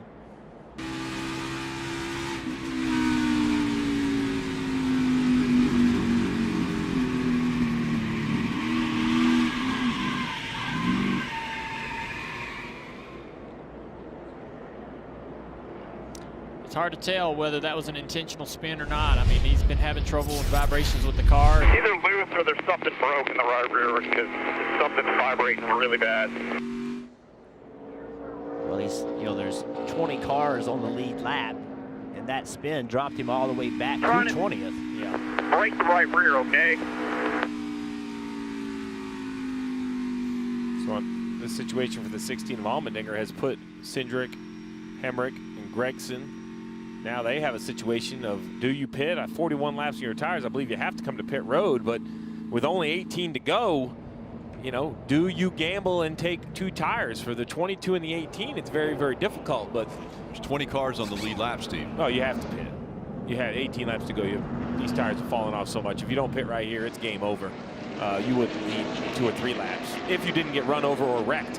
The question is, do you need 4 fresh Goodyear tires or 2 fresh Goodyear tires? I really think is the only question that the leaders have to decide on at this point.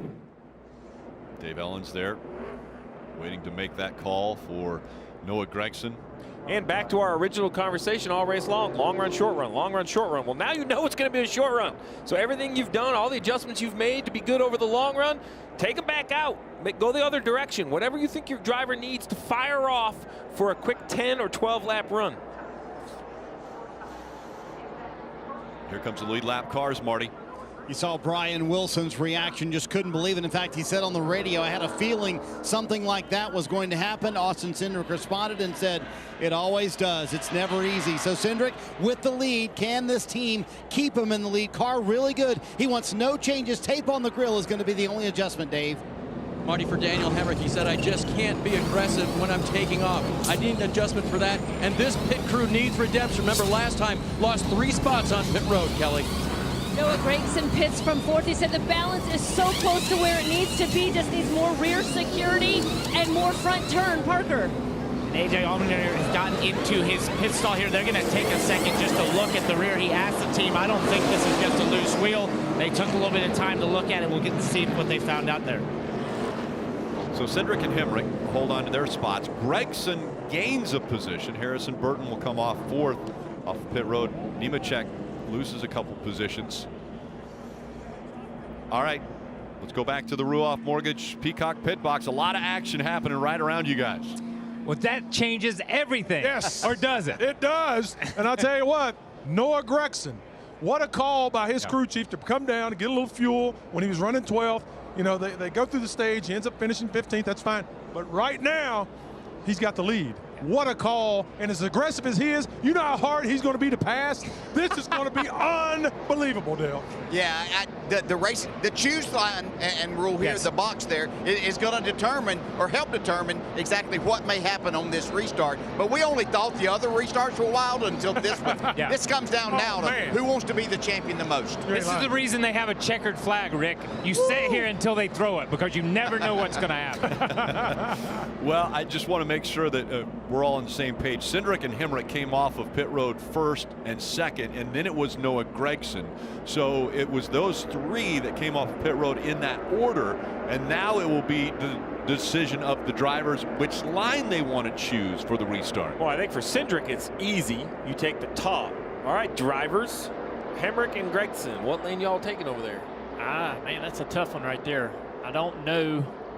I don't know, man. I really don't know. Last week, Noah said the winners take the front row. Yeah. Well, if they give the front row to Noah, that's where he's going. Yeah, I think you're right. I think that the 18 has to decide first. I believe he follows Cindric, and if that happens, Noah takes the bottom. If 18 takes the bottom, then if I'm the 9, I'm like, too bad. I'm going to take the top and try to trap you down there. So I don't know if you're Hemrick, do you have the short run speed of Cindric? To me, Cindric's been really fast on these short runs. I don't think you can line up behind him. I think you've got to line up beside him to try to take the lead away from him. Well, here we go. These guys are coming at the 1 to go. You're going to make the choose here right across the finish line. Go fastest. I don't care what anyone else does. Hemrick to the bottom. Wheels off it. Wow.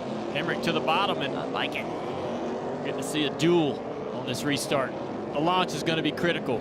How aggressive does Harrison Burton get? They have on the inside of row 2. Everything determines on the launch. The 22 car is going to try to get the better launch and drive away from these guys and clear them into turn 1. 18 is going to try to do everything to match what the 22 does when he gets into the gas, Parker.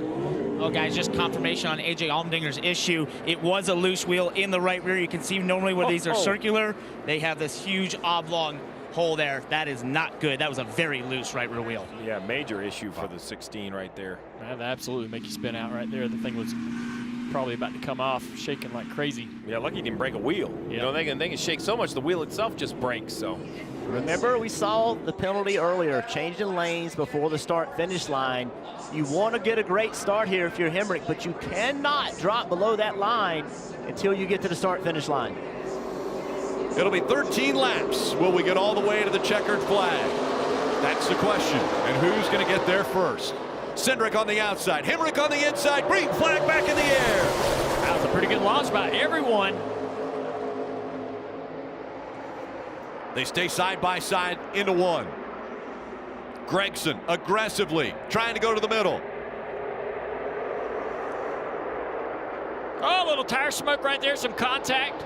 Hemrick and the 9 making contact. Hemrick still forging on the inside. Cindric up high. Caution back out. We've got a spin here off of turn 4. It's Jeb Burton. yeah, it looked like there was some contact between a couple cars back in the middle of the pack. Take a look at the replay.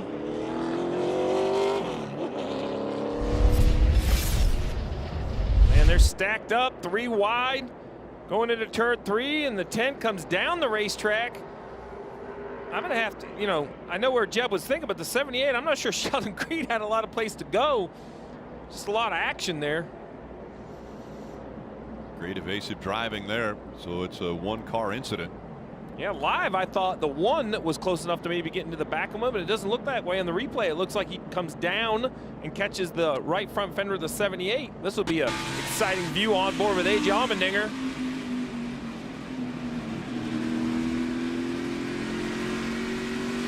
Oh, the 1 car looks like he's got a little trouble there, running a little high off the corner. Yeah, see right here, this was right after that restart. These guys battling for a championship, a little bit of contact.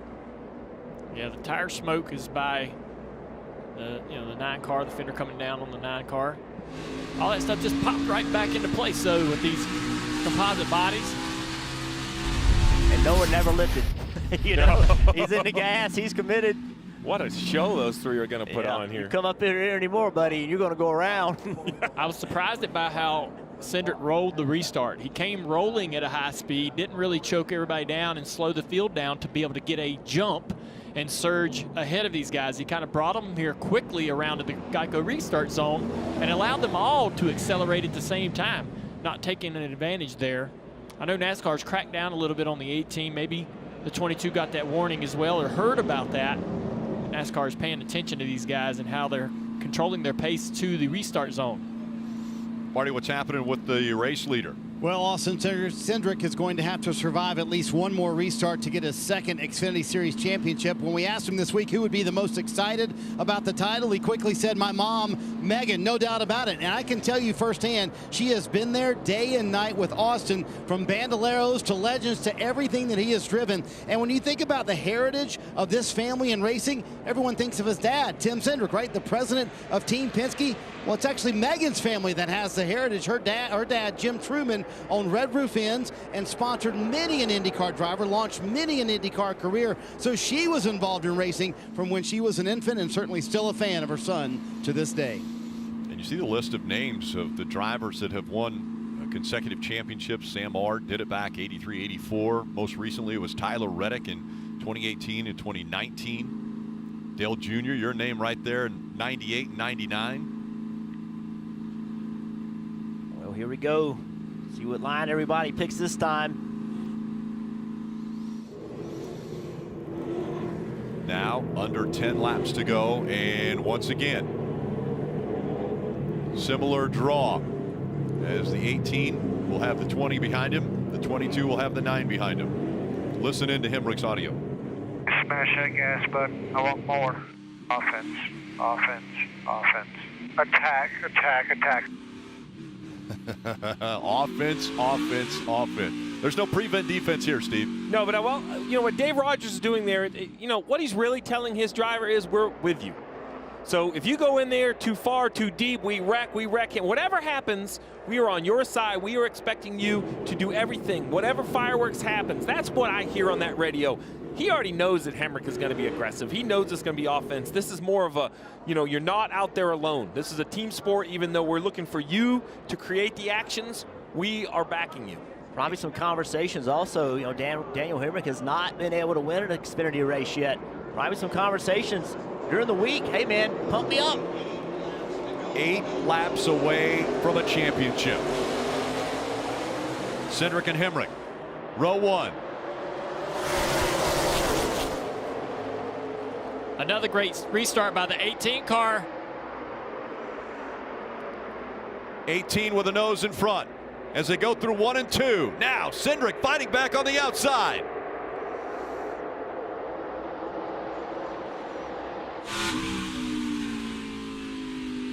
On the offense is what we heard Dave Rogers, crew chief, tell him. How aggressive can he be? 7 laps to go.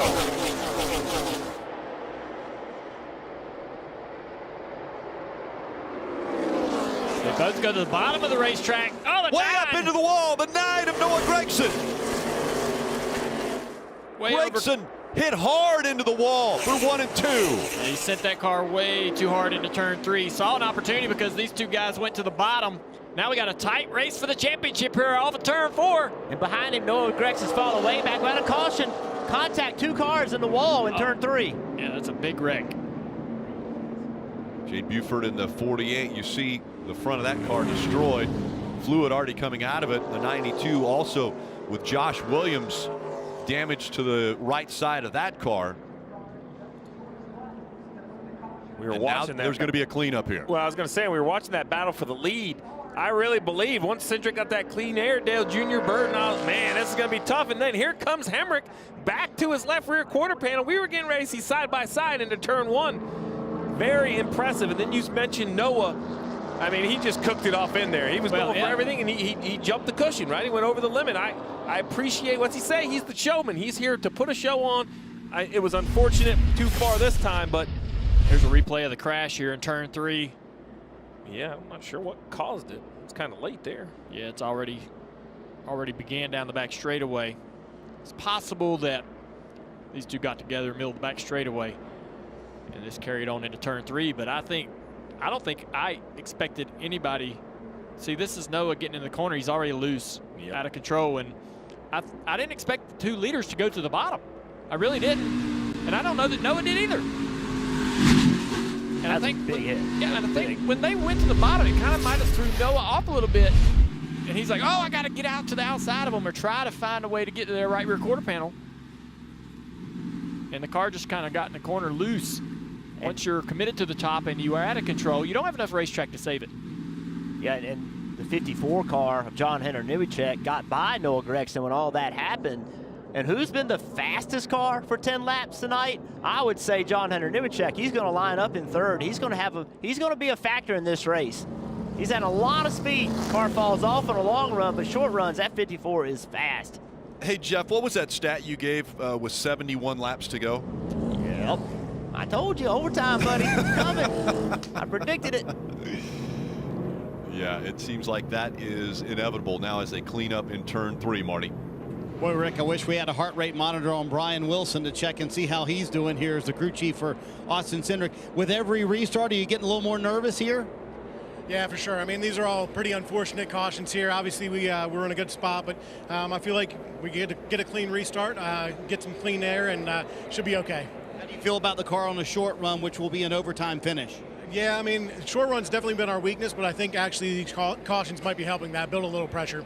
There you go, Brian Wilson. He's been here before, Dave, hoping to pull his driver through one more time. Dave Rogers preaching offense to your driver. Is that something you talked about? Do you think that he has enough offense in this overtime?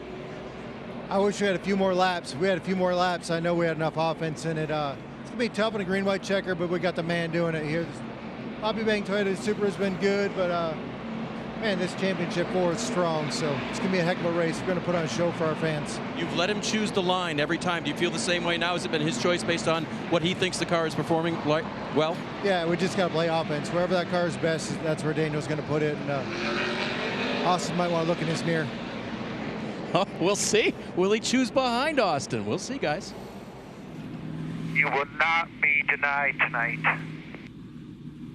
Well, they're trying to tell him everything they can, hoping something flips a switch behind the wheel of this car. And I think Daniel's been pretty conservative and given Cindric a lot of room on the high side in 1 and 2. He's had the jump. He's went into the corner at least side by side without, if not just to have a car on the head.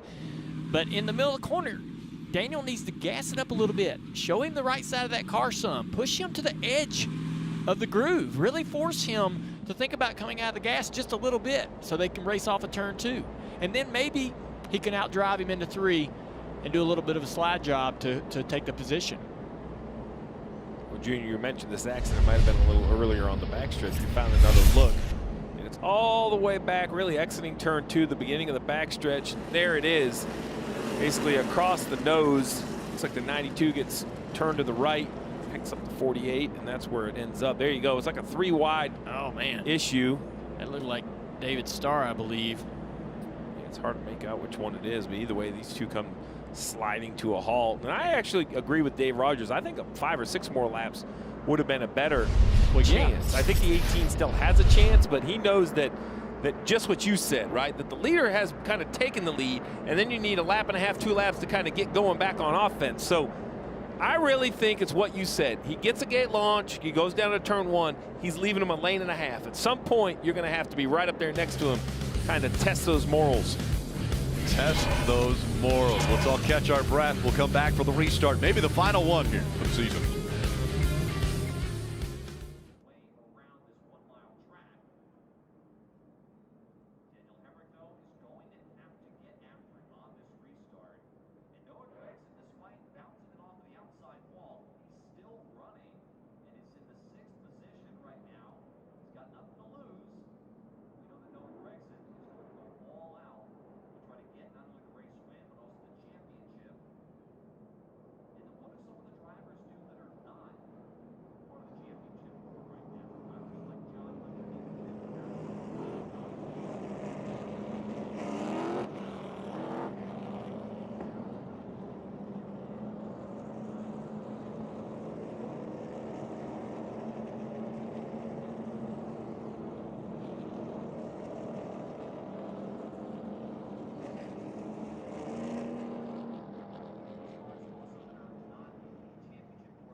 It's the final laps of the NASCAR Xfinity Series championship race from Phoenix Raceway. And where the championship 4 running, Cindric first, Hemric second, Gregson 6th, Allmendinger 15th. How did we get here? Take a look at this, the final stage on pit road. The 9, quick thinking by the Jackman, saves a penalty. Saves the penalty, but it does slow the stop down. The 9 of Gregson loses some spots on that pit stop. Tight battle right here. Austin Cindric using all the racetrack to take that position. Great restart here by Noah to get some track position back after some issues early in the race. Right up in the middle of the pack here. And then the 16, AJ Allmendinger battling a loose right rear wheel, finally shakes enough that he loses control. And then this tight racing after a restart between Hemric and Gregson. And Noah Gregson just sitting in there trying to make something happen, got in the wall, big contact. Now he's going to line up in 6th spot after that damage. Let's go back down to the Roth Mortgage Peacock pit box. Can it get any more intense down here? Yes. It can? It's getting ready to be right now in just about another lap. This is unbelievable.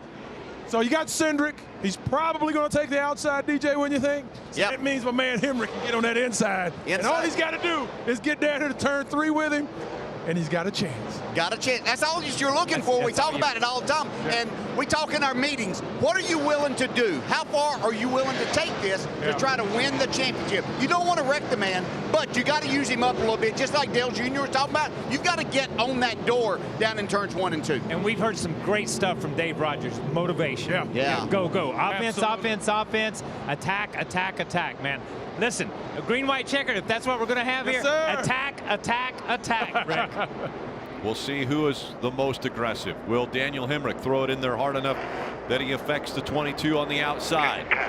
Does that open the door for the 54 or the 20 or even the 9? We've seen an aggressive run by the 9 on restarts. Can he, from back there in the 3rd row, on the inside of the 3rd row, can he get up here and win the race and win the championship? I need Dave Rogers on my alarm clock in the morning. I mean, he is pumping him up.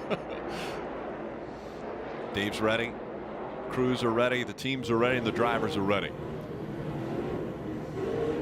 It will be a 2-lap shootout. And what can Noah Gregson do back there in row 3? You know he's not going to just sit back there and wait for something to happen. We are in overtime, presented by Credit One Bank as they come back to the green flag. Oh, man. Even launch. Side by side. Look at the 22 went way down the racetrack trying to side drive the 18. Right here's where Hemric needs to find a way to get into the gas a little sooner. The 22 takes that momentum. Side drafting down the backstretch. Oh, he's going to get loose. The 18 gets a little loose, slides up the track. No contact. But it did move the 22 up the racetrack. He wasn't able to finish the corner, so... One more time around. Daniel's still right there. What will he do? The 2 fighting for the win and the championship. Through 1 and 2. They stay side by side. Now the 18 ducks in behind. One more chance. The 22 in front. The 18 closing the gap. Out of 4. They're side by side. Hemric's going to win it at the line. Daniel Hemric just silenced the doubters. He's made his own history. Daniel Hemric wins. He's the Xfinity Series champion. You got it.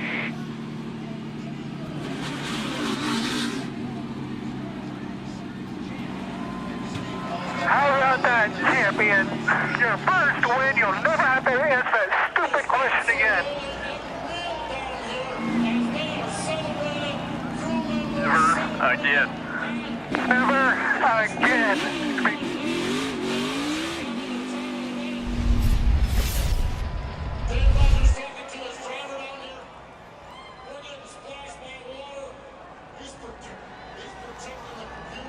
Five feet.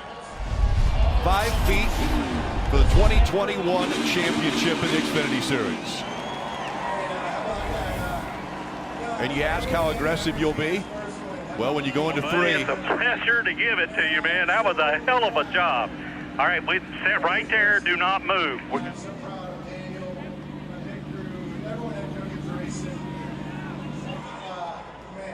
I think it's sinking in.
Times before, Daniel Hemrick has finished second in races.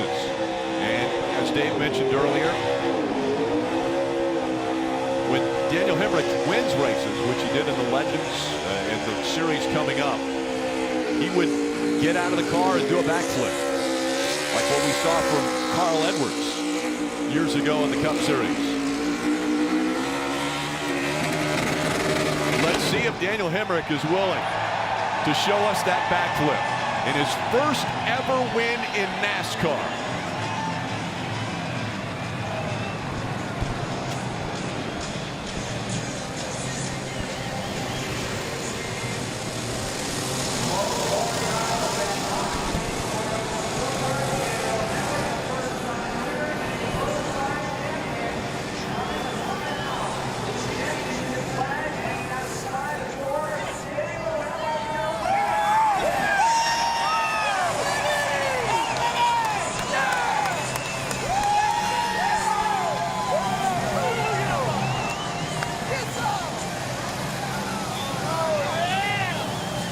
Are we going to see it?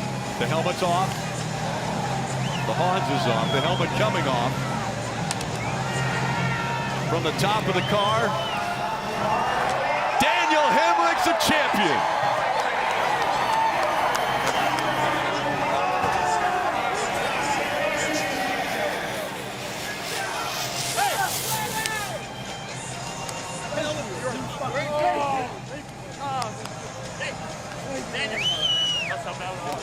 That's how bad we want it. That's how bad we want it. Awesome job. Hey. Good job, man. Right when you did it, you dug deep. Let's go to Rutledge. There he is. He climbs out not only as a winner in the Xfinity Series, but Daniel Hemrick, you are the champion. Congratulations, buddy. Lost my breath. Unbelievable. These guys right here, they've been asking me all year, how bad do you want it? I gave one away here in the spring. Felt like we had to get one up last week to get here. Well, we were not going to be denied. Thank you, Dave Rogers, Bill and Cindy Gallagher, everyone at Poppy Bank, Will Gallagher, J.R. Shop, I'm talking to you. Man, they took a chance on me. 2015, some form or fashion. They stuck with me through times they probably shouldn't have, to be honest with you. How about those race fans? That backflip good enough for you? I've been waiting a long damn time to do that. Thank you, Joe Gibbs, everyone at TRD, Toyota, Bell Helmets, everyone here that makes this program what it is. I know I've given up a lot. People have doubted me. I'll do it all over again for a night like this. All over. Take us through that last lap. Your team obviously pumping you up on the radio. You knew it was possible. Walk us through that last lap. I'm blanked out, blacked out. Just knew I had to be the first one to the line. I thought I let him get too much of a run off of 4. Drove in the 1, maintained. I knew I was just close enough to, not completely use them up, but I mean, dude, we work our asses off for an opportunity like this. Excuse my language. But this is what it's all about, winning at the second highest level in all of motorsports. What an honor. Unbelievable. I'll do it all over again. I'll take all the heartbreaks again to live this right here. And you said it in the car. You'll never have to answer that question again because you are a winner. Absolutely. That's the greatest feeling in the world. Congratulations, buddy. Yeah, thank you. There is your champion and winner, Daniel Hemric.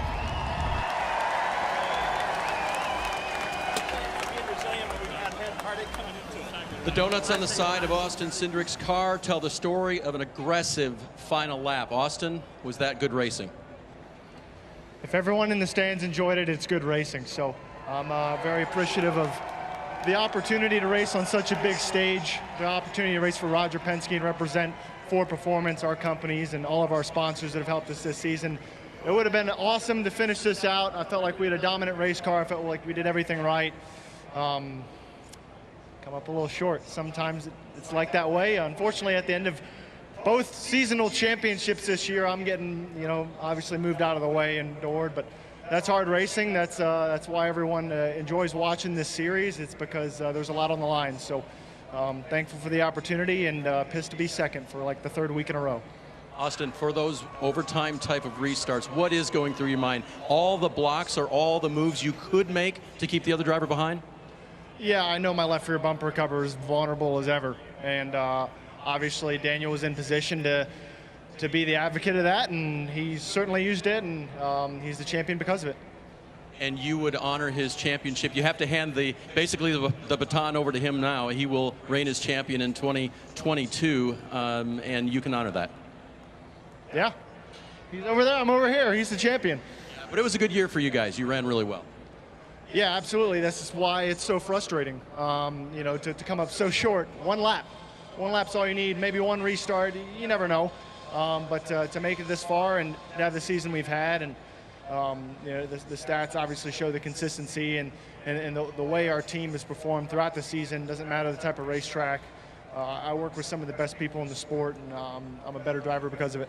And it's confirmed now you did win the Owners' Championship, so you have that trophy to present to the team.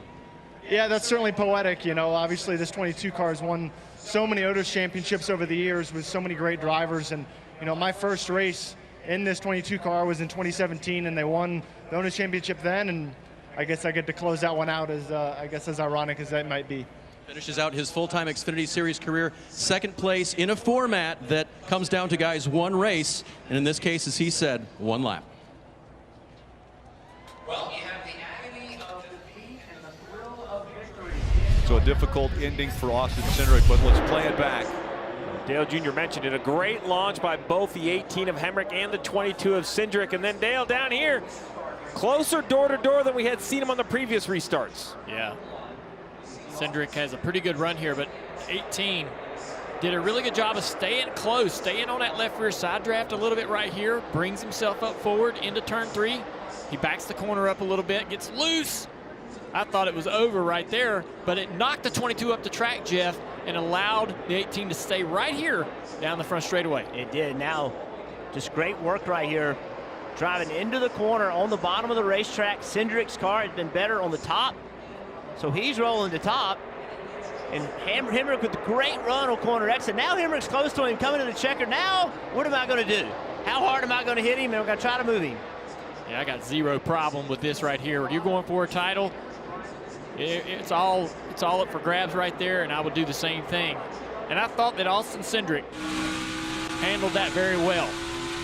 It's a difficult thing to get moved out of the way late in the race just for a win, much less a title. And he handled it with class and professionalism. And Junior, I agree with you. We've seen a lot of wrecks to win. That's the bump and run. That's classic. That's Rusty Wallace, Jeff Gordon, that's Dale Sr. We have seen this time and time again.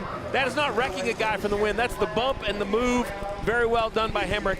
I agree. And Austin Cindric, classy interview. You know he has so much disappointment. Yeah, and if you're Cindric, I mean, I agree. That interview was incredible. He's been moved out of the way several times for race wins. But, you don't like it. Like, you don't like getting moved out of the way for the win, but you understand why it happens. We saw Nemechek come over and congratulate Daniel Hemric. This is how close it was. Again, about 5 feet separating the 18 and 22. Hard racing. The 18, hungry. He said, that's the one thing that I had as an asset. I am so hungry to get to victory lane. Well, it happened here in the championship race. He wins the title.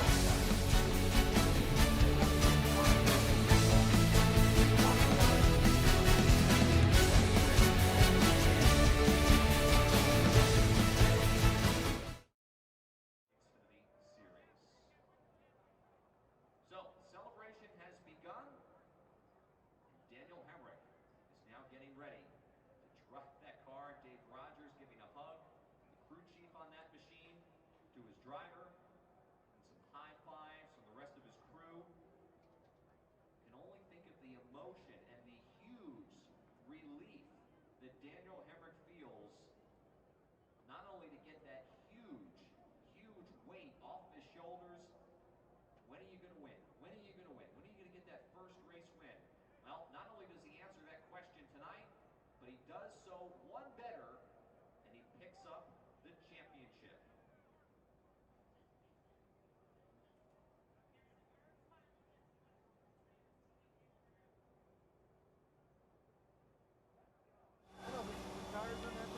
I gotta get the steering wheel off.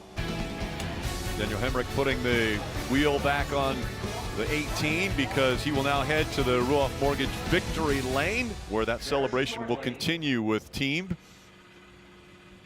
And wife Kinsey, daughter Wren will be there, I'm sure.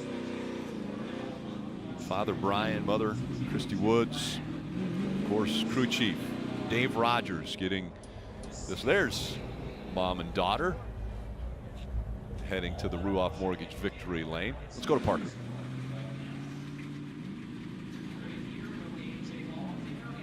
A 5-win season for AJ Allmendinger, make it to the championship 4, but tonight it just seemed like you guys couldn't find the handle on the 16 car. What were you lacking out there?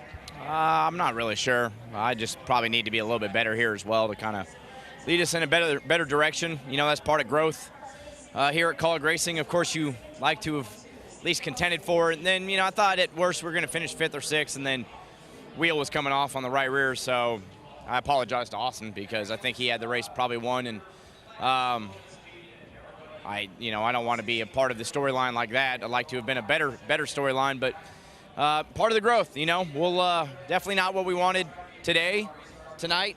We'll come back strong. Thanks to all the men and women at College Racing, Matt College, Chris Rice for making this such a dream season.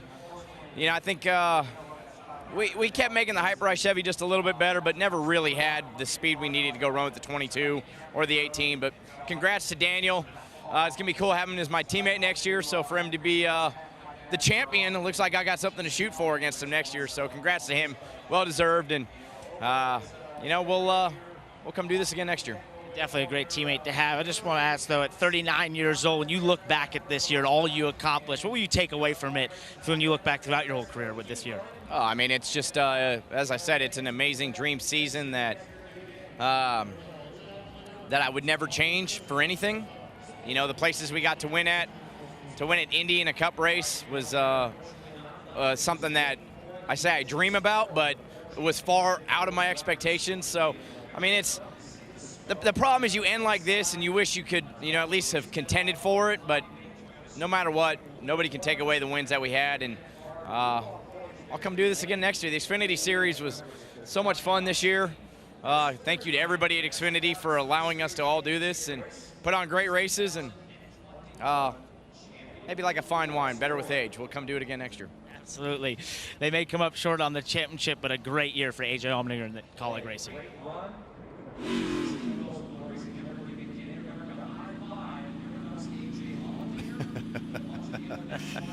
Well, a little water spread on there, and guys celebrating with Hemrick before he gets to the Ruoff Mortgage victory lane. Look at the smiles. Bubba Wallace. Bubba, yeah. Him and Daniel were really close.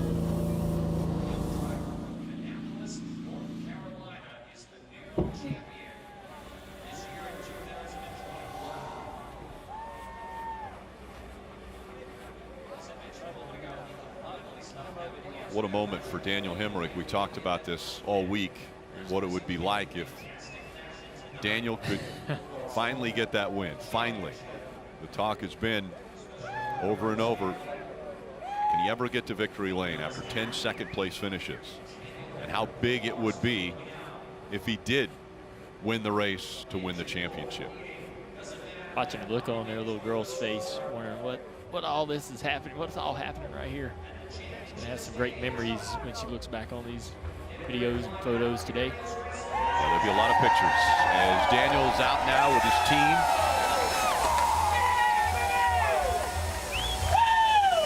And the pictures begin. Marty. Rick, you can just see Daniel Hemrick kind of soaking this moment in, still in disbelief, to be honest, that this has happened. Daniel, you can come on up on the stage. We'll have you get on that side of the trophy because you've got a trophy to take home. Wife Kinsey, daughter Ren.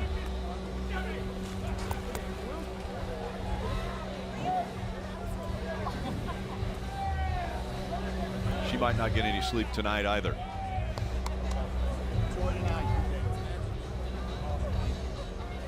So many people coming up to congratulate Daniel as he makes his way on stage, Marty.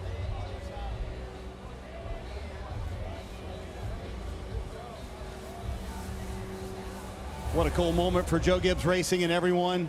Daniel shaking the hand of NASCAR President Steve Phelps, who in a moment will hand him the Xfinity Series Championship trophy.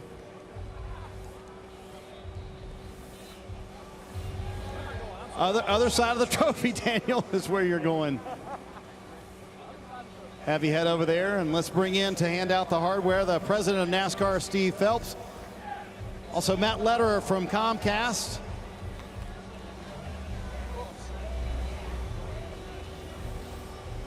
Matt, we'll start with you. What an outstanding season for the Xfinity Series, and what a terrific finish for the championship. Speechless with how this ended, but a phenomenal season. I want to thank NASCAR, all the drivers, all the teams. Can't thank you enough for all the things that you do for this great series. This series is about where names are made. It's about guts, resilience, determination.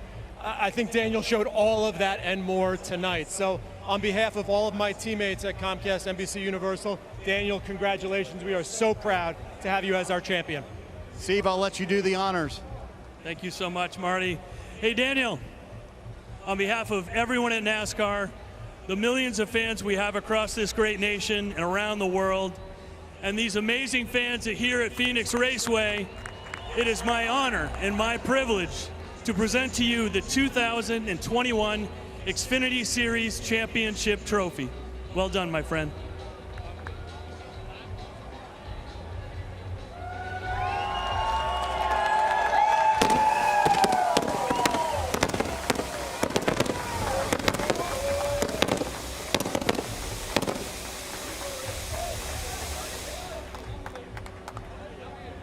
What a neat moment. So cool. How about that? So did you dream this morning you'd be holding both of these trophies, but especially that one? As ironic as it sounds, I had a dream about this about 2 months ago. Knew that whatever reason it was going to work out. Even when I felt like I gave one up last week in order to make sure we got here as a race team, I knew there was a purpose. I knew the good Lord had a plan. I promise you there can't be much more of a testament of continue to show up when you don't want to, when you don't think you can anymore. And these guys have continued to push me to do that. Dave Rogers, I'm forever in his debt for the amount of preparation and leadership he's brought into my life this year. Everyone at Joe Gibbs Racing, you know, Toyota, TRD, Poppy Bank, man, what can I say?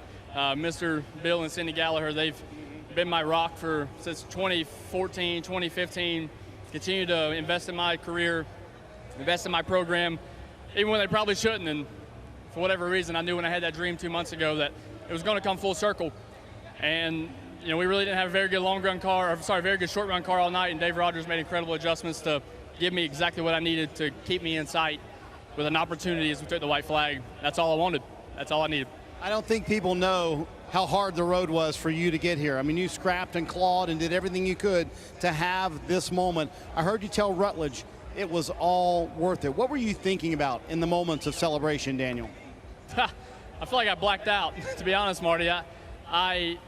I don't want people to think I'm not emotional, because I'm probably one of the most emotional guys there are.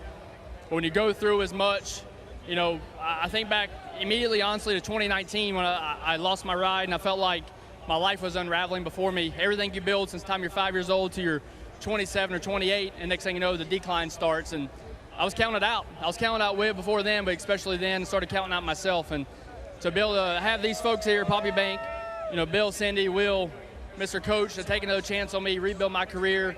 And I knew, like green, white checkered, I had the opportunity of a lifetime, and I was not going to let it pass me by again. Is this a win for all the kids out there who think, I'm never going to make it to that level? Is this a win for all those kids watching you tonight? It ain't for all those kids about racing, trying to get to a level. It's about people in life. It's about coming from nothing and making yourself all that you work for. That's what it's all about. This is the American dream. I'm living history of it, living proof of it. I'm just unbelievable. There's a lot of people around America very proud of you tonight. Congratulations, Daniel. I appreciate it. Thank you to each and every one of them. The support through the years, good and bad, has been everything and then that I could ask for, and man, we're going to enjoy it tonight. All right, I'm going to go find Dave Rogers if I can. There's Mr. Rogers. How you doing, Mr. Crew Chief? Did you run out of motivational speeches tonight? You had about 7 or 8. Oh, I think it was offense. Heard that a lot. Push. Yeah. Be aggressive. Man, what an awesome opportunity. It's so fun to race in this series, and it's a blessing to just race. You know, we get to play a game for a living, and to play on a really big stage like this is a lot of fun. Hats off to all of our competitors, the 22. Beating the 22 heads up at the line like that is a great way to win this championship. I mean, it puts a lot of meat on the bones because they're an outstanding organization, outstanding driver. Austin Cindric did a great job of representing this sport last year as the defending champion. They put up a heck of a fight. That I can't say enough about them guys, but also everyone on the 9 and the 16. You know, we had some trouble earlier in the week, and they all said, hey, what can we do to help you? They're all class acts, and they deserve this championship just as much as anyone. I'm just glad we're the ones here.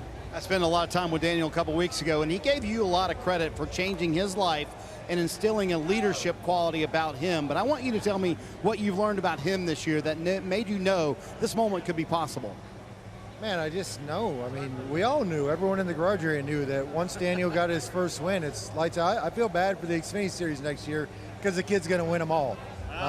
He just needed a little confidence, and we worked on that all year. I mean, he had plenty of speed. He's got plenty of talent. He's got more field than about any driver I've ever worked with. He just needed a little confidence, and I'm not sure if you can get much more after tonight, so look out, guys. I've got to ask you, as your hauler was sitting in Texas, you didn't have a race car an hour before practice. Were you honestly going, man, it's just not meant to be this year? No, not at all. No. I love it. No, that never crossed my mind. It was, you know, game plan by the minute, you know, just keeping up with the truckers. Steve D'Souza's giving us updates on where the truck was, and we were just adjusting the plan. Hey, if it gets here at 2:40, we do this. If it gets here at 2:30, we do this. If it gets here at 3, we do this. You know, we had the resolve. We don't even care if it gets here at 6 o'clock tonight. We know what we loaded in the truck. We know it's fast. And, you know, we've been racing all year without practice. I think practice is just a great opportunity to dollar ourselves out, which we tried to do. So, no, we never threw in the towel. I love the confidence from Dave Rogers. You know, Rick, he won a championship with Tony Stewart as his engineer. That was on the Cup side. Now he's got one as a crew chief here in Xfinity. Yeah, Marty, and just a team effort here again tonight. And not only tonight, but really when you talk about the hauler not getting through Texas and having an issue and the car not getting here until right before practice. But you look at this, what Daniel Hemrick has done at the age of 30, getting his first Xfinity Series championship in his 4th full-time season, and his first win happens to get him that championship. Steve, this is one of those Cinderella stories that you think, oh my goodness, this is not possible that it could happen, but it did tonight. We witnessed it tonight. Yeah, there's so many stories, 10 seconds, and those aren't even all the stories. So many close calls. Atlanta, him and his teammate have contact. I mean, he has a book full of close calls and races that he could have and perhaps should have won, but that starts to mount up, and I think you saw I know Daniel. He is an emotional guy. He was blank of emotion because I'm not sure he even knew what to do or could believe it. Yeah. His hard work, though, his resilience week in and week out, it showed tonight. And Dave Rogers, I've heard a lot of cheerleading. I've done a lot of cheerleading. Never to that point. I mean, it was very poignant. It was direct. You are here to accomplish a goal. We can do this. Matter of fact, go and get it done, and he did it. A great restart, a great last couple laps, a great move. It was aggressive, but in my mind, clean. He's the champion, well-deserving. A team effort as we bring in Jeff and Junior. All right, guys, so Daniel Hemrick, I know we've questioned, can he get to victory lane? We questioned him all season long. Well, he does it on the biggest stage. Well, now he gets to, obviously celebrate this evening. There's a long flight home back to the East Coast where he'll continue to think about what he's done here tonight, and then he'll get to start writing that victory speech at the banquet and get to think about all the people that helped him throughout his career get to this point. He'll want to make sure that he mentions all of those people and that they know how much he appreciates it. He's going to have so much fun experiencing all of those emotions, and then that night at the banquet when he gets to do this in front of all the industry, everyone who is going to be respecting everything that he's accomplished this year, he gets to stand up on stage in front of the entire industry and be celebrated as a champion this series. It's a great ride, and he's going to be on that for a while. We'll show up in Daytona in February, and it's all back to square one. It's all even. But until then, he gets to celebrate and think about this for many, many nights. And never again will he hear he doesn't know how to win. And that right there probably means more than anything. He won on the biggest stage. It took a long time for this to happen for him, but when the opportunity was there with everything on the line, he did what he had to do, kept himself in position. And Dave Rogers, I mean, he mentioned Dave Rogers how many times, right? He has so much respect for Dave Rogers, and I do too. Think about him, 21 Xfinity wins, 18 Cup wins, Dave Rogers. They've done a great job together, and Daniel Hemrick is a better race car driver today than he was a year ago because of the time he spent with Dave Rogers. And Dave told us, look out Xfinity Series in 2022 when Daniel Hemrick's going to be a part of the Colleague Racing team. He could win every race. Well, he's opened the floodgates here. Winning at Phoenix. We'll hear from Noah Gragson when we return.